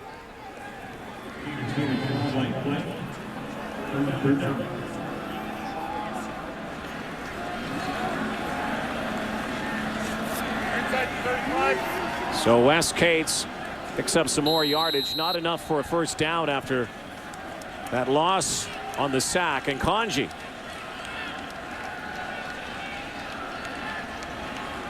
Two for 2 here tonight. 9 for 9 on the season. 26-yarder. And he is now a perfect 10. And Saskatchewan has a 1-point lead. John Bowman on his 26th birthday adds to the sack attack. The Montreal Alouettes now with 10 on the season. Sack tally brought to you by Purolator, where business is going. And that sack a big one, not just because of the Purolator sack attack, but because of what it did in field position. John Bowman might have saved his team 4 points by pushing the Riders back on that play. 7 lead changes in this game. Coburn is really rocked by Maurice Lloyd. But he's up quickly. Kidwana Jones in on the tackle too, and the chirping continues after each tackle and every whistle. Well, that playoff intensity sure showed up on that play. Avon Coburn catches the swing. He's going to turn it back in. Kidwana Jones was licking his chops when he saw that spin move. 2nd down and 4. Calvillo had Kerry Watkins, and that would have probably been 20-25 yards. As a result, that incompletion, Damon Duvall will have to kick it away.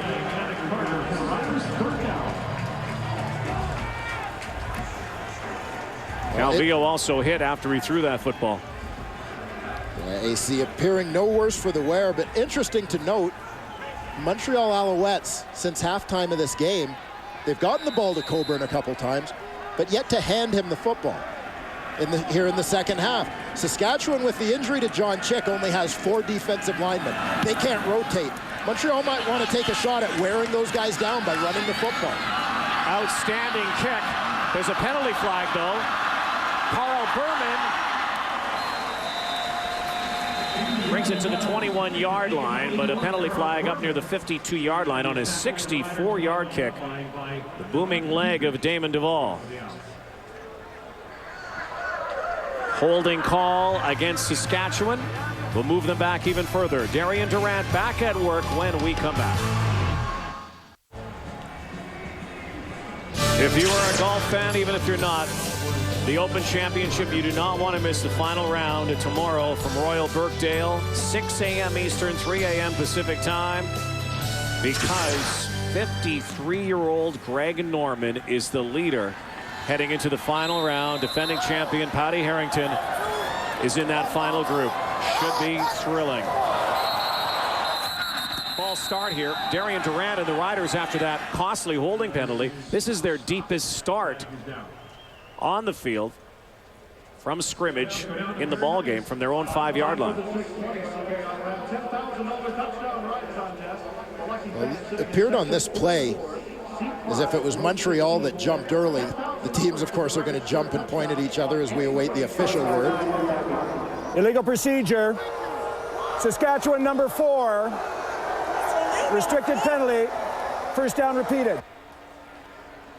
Listen to what Darian Durant does with his cadence on this play in an attempt to draw that Montreal defense.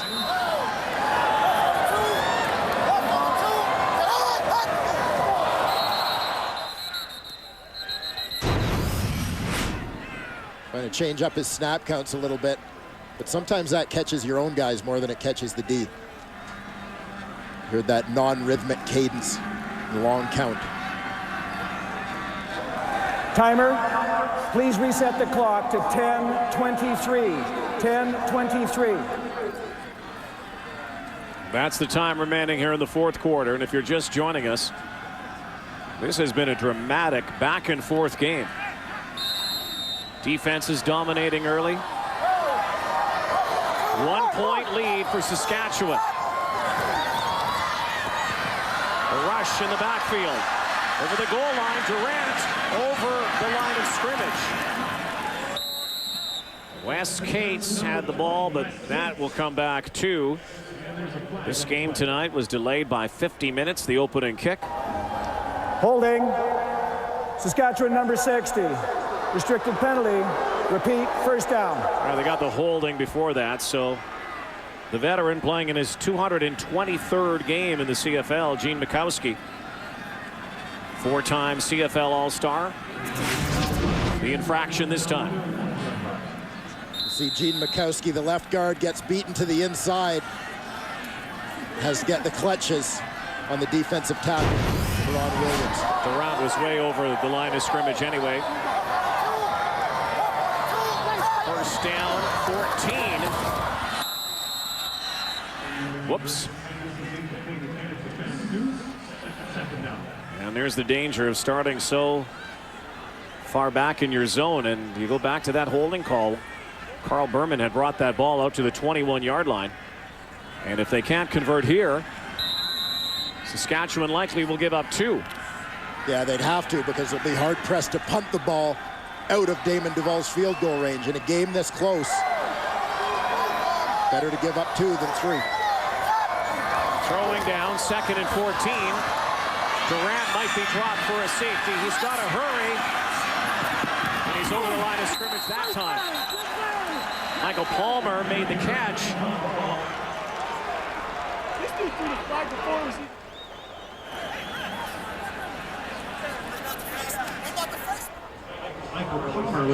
We heard a lot of lobbying from both sides as to what that flag should be for. Illegal pass. Quarterback was across the line of scrimmage when he threw the ball. Half the distance. Repeat, 2nd down. Well, if anything, the Riders are using up a lot of the clock here, but there's still 9.5 minutes to go. Suddenly, the offensive spark we saw in that third quarter, game is slowed to a bit of a crawl now, and maybe the defenses will be stepping up here in this fourth quarter again. Well, Saskatchewan is so limited by their field position in this situation that the advantage is all Montreal's, and to even attempt to get plays off, Saskatchewan is being forced into penalty situations.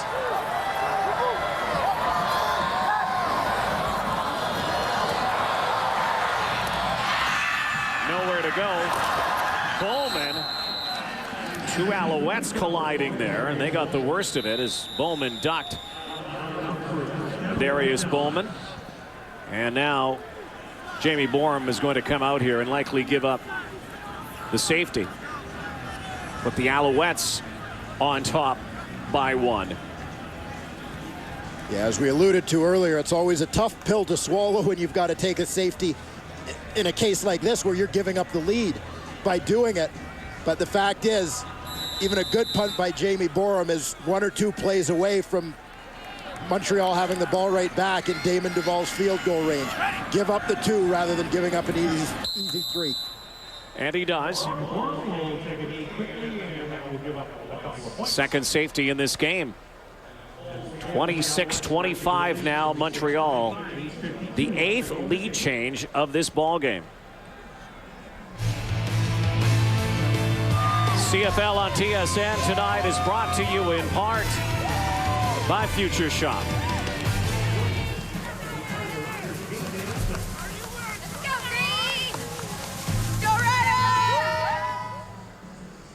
So now time for Mark Trestman's team. Their moves to come here. Trestman looking to go to 3-1. He's the new coach of the Alouettes.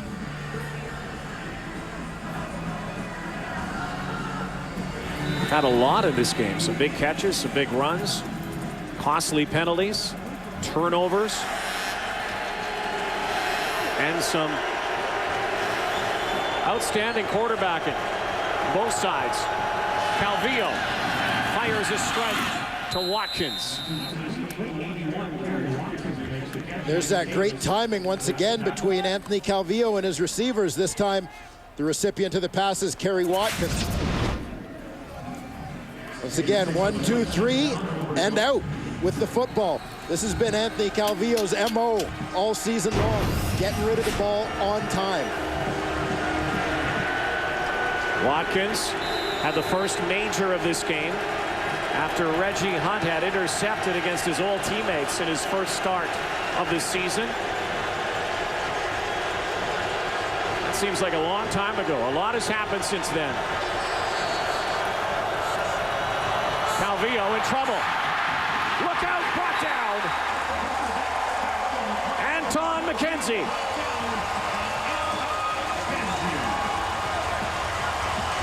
Well, in a passing situation, you've got two ways to disrupt the timing between a quarterback and his receivers. One of them is to get contact on the receivers. The other is to get pressure on the quarterback, and that's what Anton McKenzie does here. Comes off the edge, unblocked, makes no mistake on the tackle. Second sack of the game for the Saskatchewan Roughriders, and that one's a biggie. Back-to-back 2-and-outs as well for the Alouettes offense. 7:38 to go. Fourth quarter almost blocked. Berman. And decent field position again for Darian Durant. Riders down 1.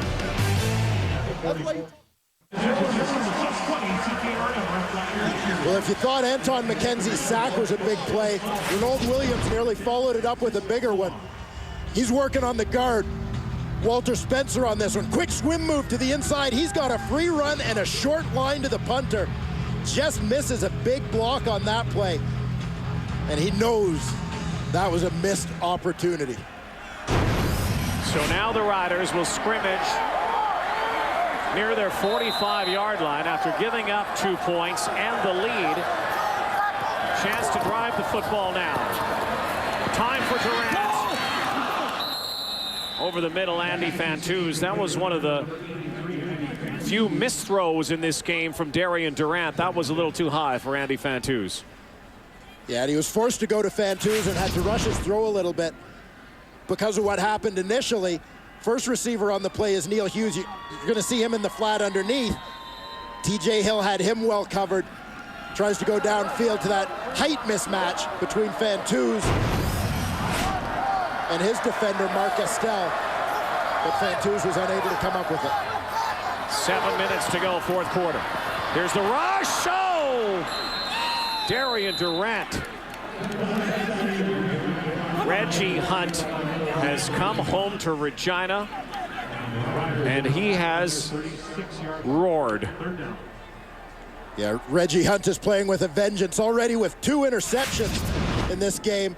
Now Reggie Hunt comes up with a big sack from that middle linebacker spot, loops all the way around the outside, but because they bring another man from the outside, Hunt ends up unblocked for an easy takedown. Well, he's been probably like a caged tiger the last few weeks, has not been able to play, has not been able to crack the 42-man roster for 3 straight games.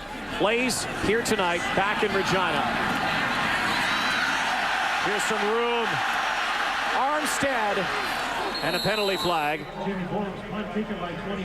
Might be against the return team here. This might be going back. Armstead, the former Rider, coming close to breaking one for a big gain. Holding. Montreal, number 0. It's a 10-yard penalty, and it's first down.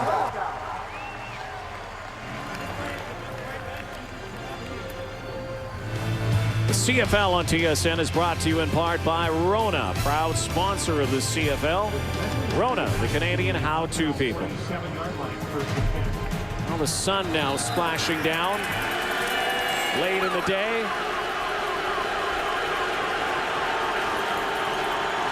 Alouettes just had 2 and-outs. Nowhere to go for Evan Colburn.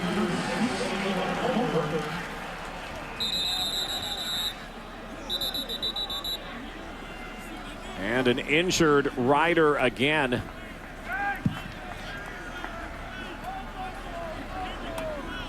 This is all Saskatchewan needs right now. Looks like veteran Scott Schultz in some pain. And Rod, this could be huge with John Chick already lost for the game. The Riders only came into this one with 5 defensive linemen dressed. To lose another one, they're going to have to bump one of their linebackers up to the D-line to play their usual 4-3 defense.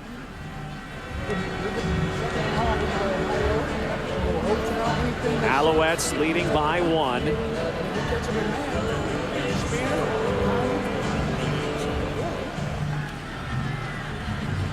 That defensive line, you've got Jimmy Verdon playing his first game of the season. Probably not in real game shape yet. He's probably getting a little fatigued here in the fourth quarter. Luke Mullender has not really been an every snap guy and may be feeling the same thing. These guys have had to go every down. Chick went out of this game early with no backups. Might be a good time for Montreal to keep trying to run the ball and wear these guys out. Remarkable for the Riders. Look at Scott Schultz running off the field. Remarkable that they've been able to maintain this unblemished record so far this season and play such strong football in light of all the injuries and devastating injuries. Well, it just shows the depth that the Saskatchewan Roughriders have built over the course of the last couple of years. They're having to use every bit of it. 6 minutes to go. Calvillo fires a strike to Watkins. Calvillo continues to light it up. Anthony Calvillo right on target here. This time trying to stretch the defense a little bit deeper. Perfect strike once again to Kerry Watkins. He's got that inside position against Eddie Davis. That safety touch could loom large here. Lots of time still to go. 1 point advantage. Calvillo dropped the football. Got it again and throws it out of bounds. Great veteran presence of mind there by Anthony Calvillo to get rid of that football. Take a look here and see what happened on that snap. Calvillo back in the shotgun. Just took his eyes off the ball as you saw him try to take a look downfield to see what was happening as far as the coverage. Distracted from that football and let that one get away. One of the biggest plays in the game right now. Second down. Rider defense brings the rush. Calvillo goes over the top to Coburn. Down to the 4-yard line. What a read by Anthony Calvillo with Saskatchewan bringing some heat.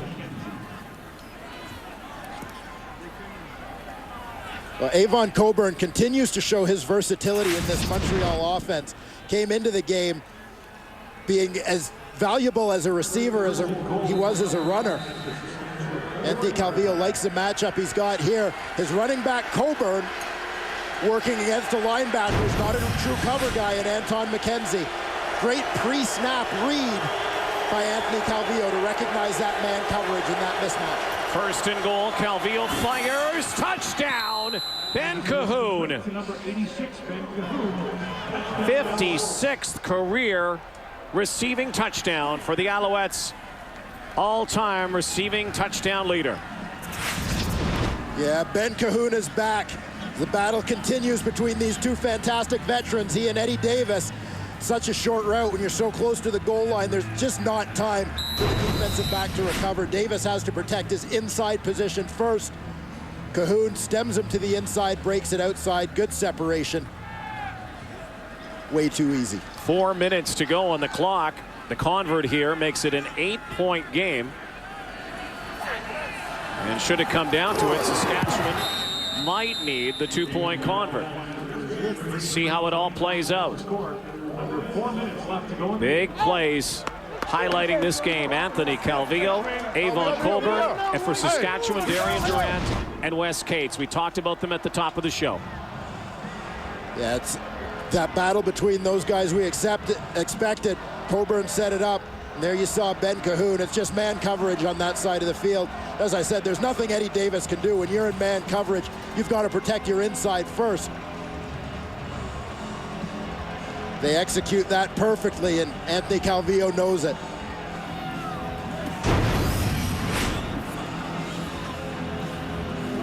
Again, Ben Cahoon surpassing in this game what he's done all season. But keep in mind, he did have the quad injury, did not start the season for the Alouettes. Yeah, the last 3 games have been a progression for Ben Cahoon since he came back into the lineup. And we're probably seeing the culmination of any sort of easing him back in. Ben Cahoon is back. Well, the Riders now need to find that rainbow. Get to the end zone themselves.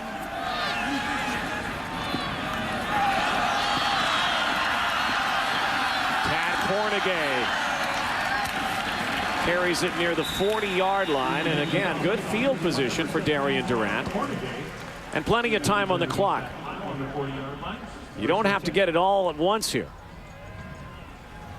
No, especially when you've got a guy like Wes Cates in your backfield who allows you to do different things in the run game and in the short passing game to chip away.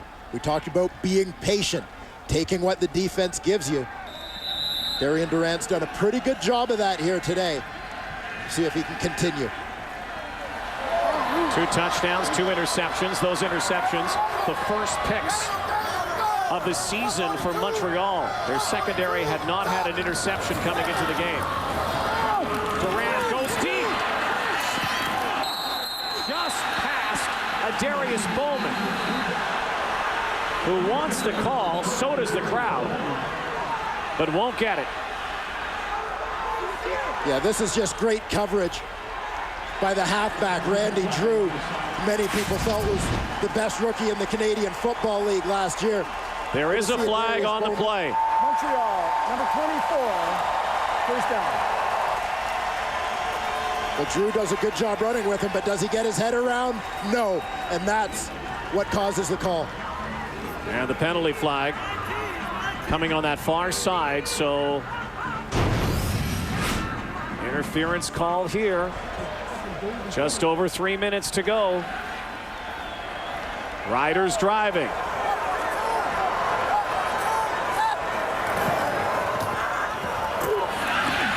Catch made by Fantuz.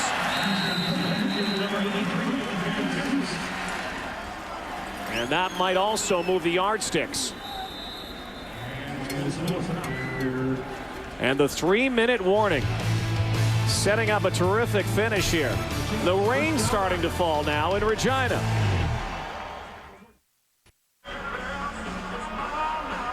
Now a little sun shower late in the ball game. Here's our game story brought to you by MGD. Nothing to hide.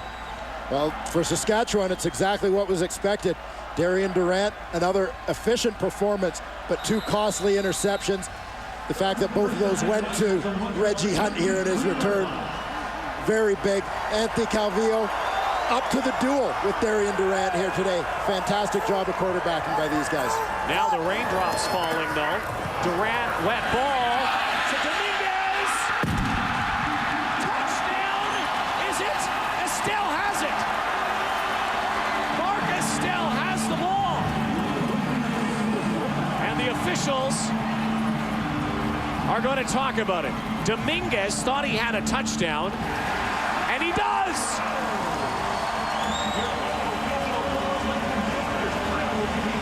This is like a heavyweight battle. It sure is. We'll go back to this matchup. Remember, Ray Morrison told us early in this game, this was a matchup the Saskatchewan Roughriders liked. 6'3" Matt Dominguez against 5'9" Mark Estelle. And at crunch time, they go to it. But how close is this? Think about this. A week ago, Saskatchewan drives downfield, and there's a challenge on a play from upstairs.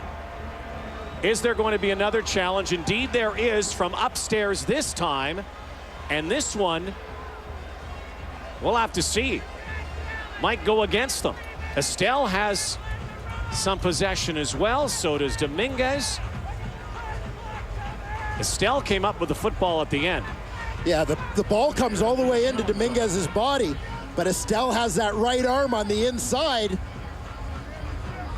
Gives him pretty good position to wrestle that one away. I don't know about this one. Can you believe this? Last week, Weston Dressler, ball punched out. Saskatchewan, the call was a correct call.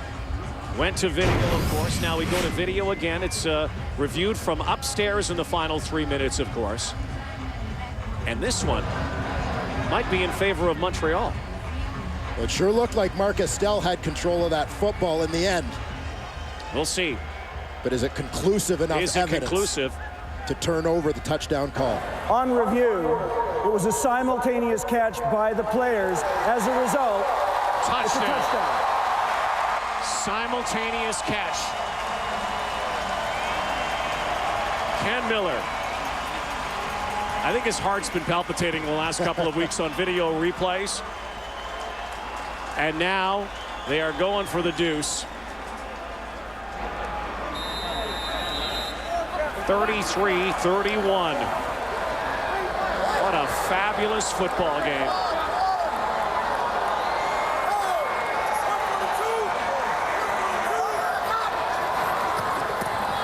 Durant looking for Palmer. Doesn't get there. 2.5 minutes to go. And it's a 2-point game. Now Saskatchewan still has time to get this ball back. But just short. So the 23-yard touchdown pass is good. Durant, 88, Matt Dominguez, and Riders forward. See, Palmer just wasn't deep enough. Critical time of the game to not be across the goal line on that route, whether it means fighting through contact with your defender or whatever you have to do. That's a big mistake for Michael Palmer. Well, the Riders get the touchdown, don't get the 2-point convert. 33-31. And the difference in this ball game, the fact that Saskatchewan was penned down in their zone and a safety touch is the difference between these two teams right now. And the thing that left them penned right under their own goalpost was a penalty. And the penalties have played a big role in this game today. 2.5 minutes, though, to go. 2:36. And now it's up to Saskatchewan's defense.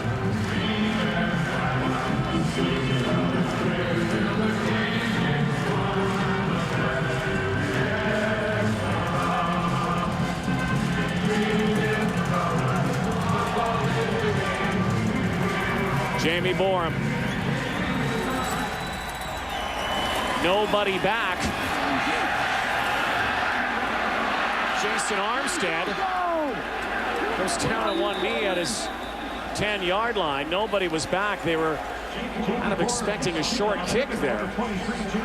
Yeah, no doubt what Montreal saw was a long huddle of the Saskatchewan kickoff team prior to the kick. And so they probably anticipated that Saskatchewan was discussing their strategy for a short kick, when they might have quite simply been saying, we got to pin them deep here.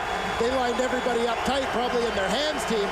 Jason Armstead did a good job to get on his horse and go get that one. Really makes no sense to have a short kick at that time. Too early. Chance to give Montreal a field goal, and then they'd have to score a touchdown. So now, the 13th man is being heard in Regina. Oh, what a catch. Eric Deslauriers had a couple grabs early in the ball game. That's the first we've heard from him since that time. And now another big play. 2nd down. 2.5 yards. And keep in mind, a banged up Saskatchewan defense. Yeah, Scott Schultz in the heart of that defense. We saw him go off injured a couple series ago. He's back in there, but you know he's playing hurt. That defensive line has had to go the distance with just 4 men. Calvillo over the middle. It's picked off. Lance Frazier has it, but there is a penalty flag.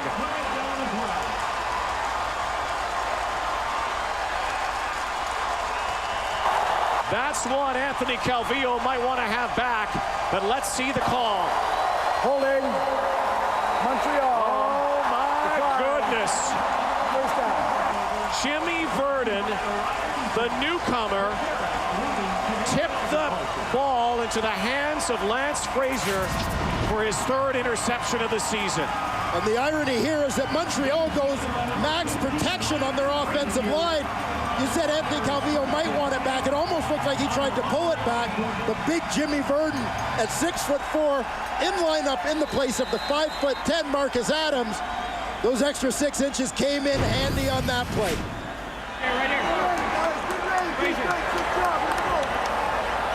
First turnover by the Alouettes at the worst possible time. Cates, off the gut, Wes Cates, touch, no, down to the goal line. Looked like the official was going to put his hands in the air for a touchdown. And now to the goal line. Well, we see again that theme of patience. Watch Wes Cates, wait, guys upfield, let it develop. Get everybody on the defense to suck down to the inside, and then he bounces it, knowing that lane's going to open up. But you got to sell the inside first. Wes Cates does it perfectly. You can't rush that play. Now, if you're Montreal, do you think about giving up the touchdown here? Minute 54 to go. Goal line stand, 3 shots. Saskatchewan can use up a lot of the time. Or do you think about stuffing? Durant, touchdown. I have a feeling we're still not finished here.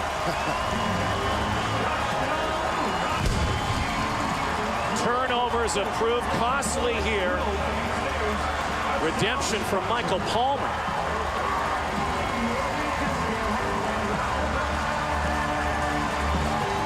Conji will come out and kick the point after. Well, the key play was obviously the interception.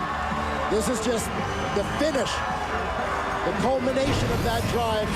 1-yard plunge. Great push up front. Darian Durant. That's got a football. That ball for mom and dad.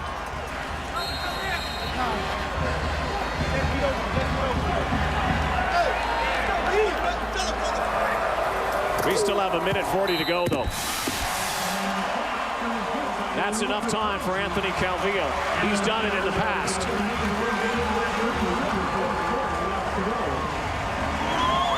Lester and Betty are getting the ball. This is Durant, just got the ball. There it is. What a crowd ball.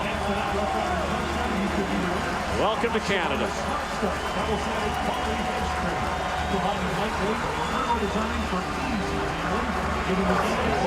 My son did that. Now you see Darian Durant spreading the word to the defense. Thanks for hooking us up. Now go finish it for us.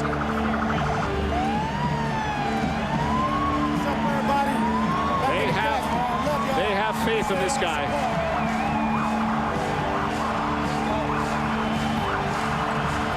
Well, our first start last week got the win. A barn burner in Hamilton. Another thriller a week later. 1:40 from going 4-0. But Darian Durant is a guy on the other side of the field who's engineered a lot of great 90-second offenses. Yeah, it's been a great duel up to this point between these two quarterbacks. You got to believe AC's got something left to say in this game. Armstead fumbled the football. Saskatchewan has it.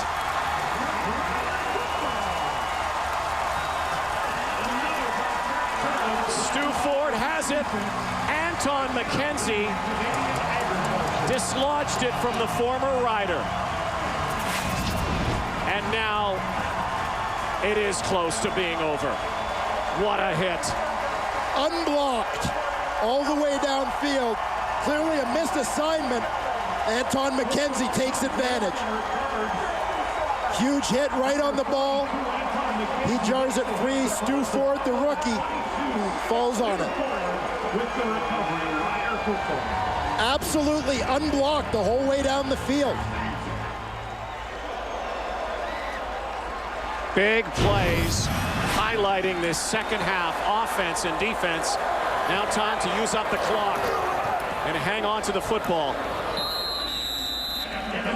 number 32. And this is where Darian Durant Love you, Captain, baby. Love you. You got the ball, right? will learn even more here, managing the clock. Field goal here would give them an 8-point lead. Still give the Alouettes a chance, depending on when they get the football back. And that's exactly why this clock management is going to be so critical, because a field goal doesn't end this game.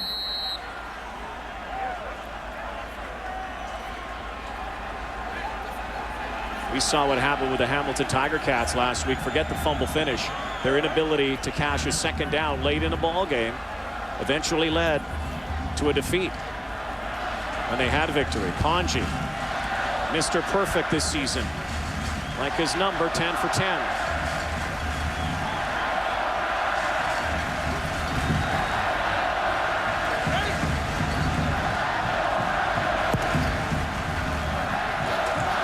Game has lived up to the hype.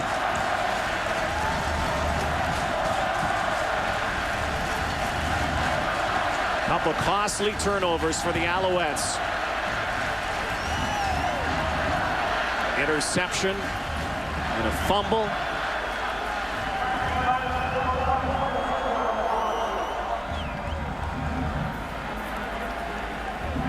A minute 17 on the clock.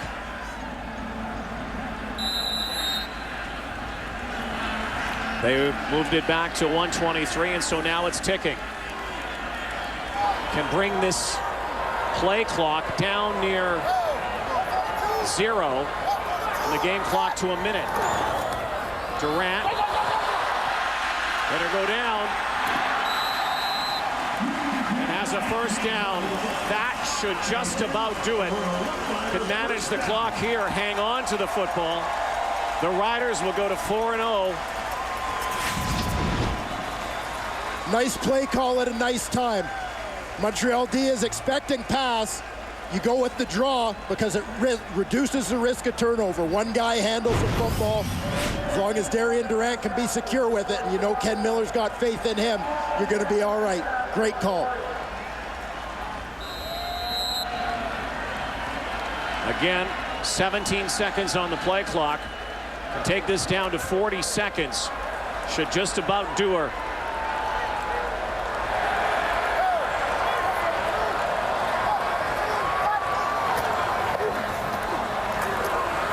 The dependable Neil Hughes. Can you say enough about what he has done?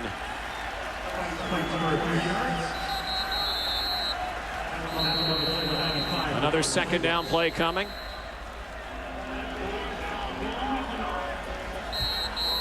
Well, Neil Hughes, just one of many who's had to step in to fill voids for a variety of reasons on this Saskatchewan football team.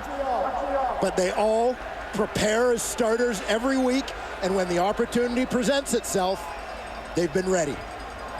Timeout used here.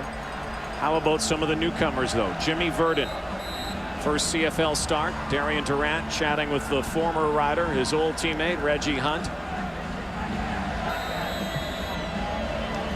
What a return for Reggie Hunt, lost in all of this. 2 interceptions, his first game of the season.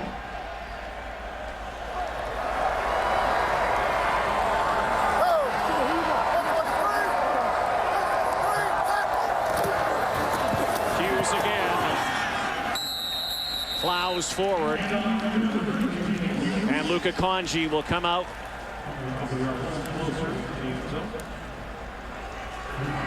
And officially make it, if he can, an 8-point lead.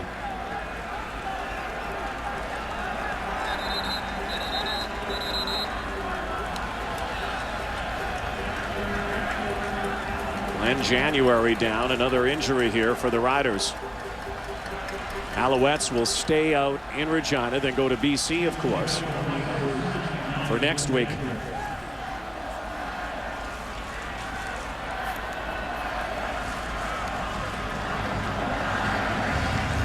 The West certainly has dominated the eastern side, if this score stands, so far this young season. Yeah, a victory here for Saskatchewan would put the West to 7-0 against the East so far this year. Edmonton still traveling to Toronto to play tomorrow afternoon. Another East-West matchup. But this has been the trend the last couple years. The West has dominated.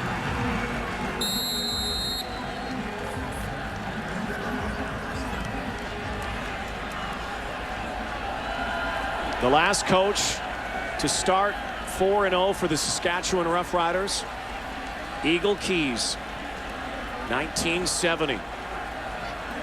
Riders that year went 14-2. Lost a best-of-3 in the West Final. Delay a game. Saskatchewan, number 10. It's a 10-yard penalty. Remains third down. Timer, please set the clock at 18 seconds. Luka Kanji.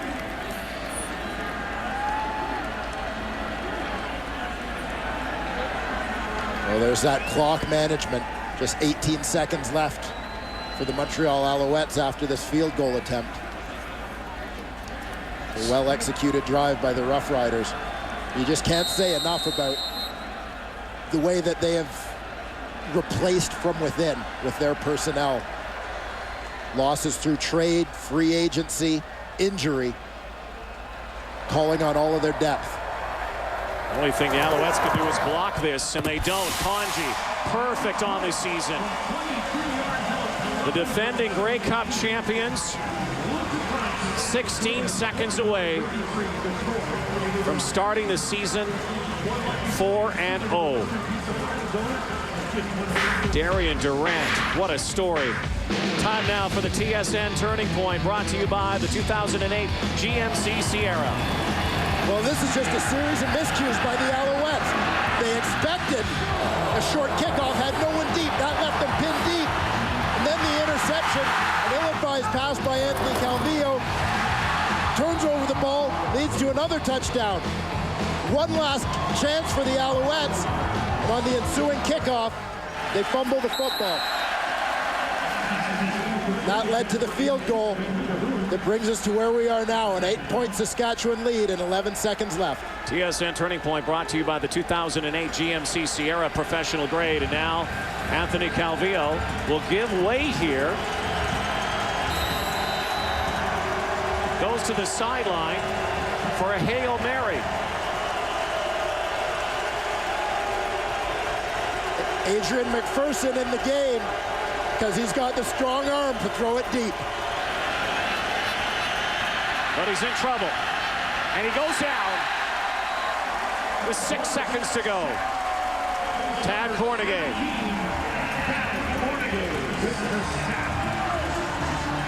And even most impressive, the defending Grey Cup champions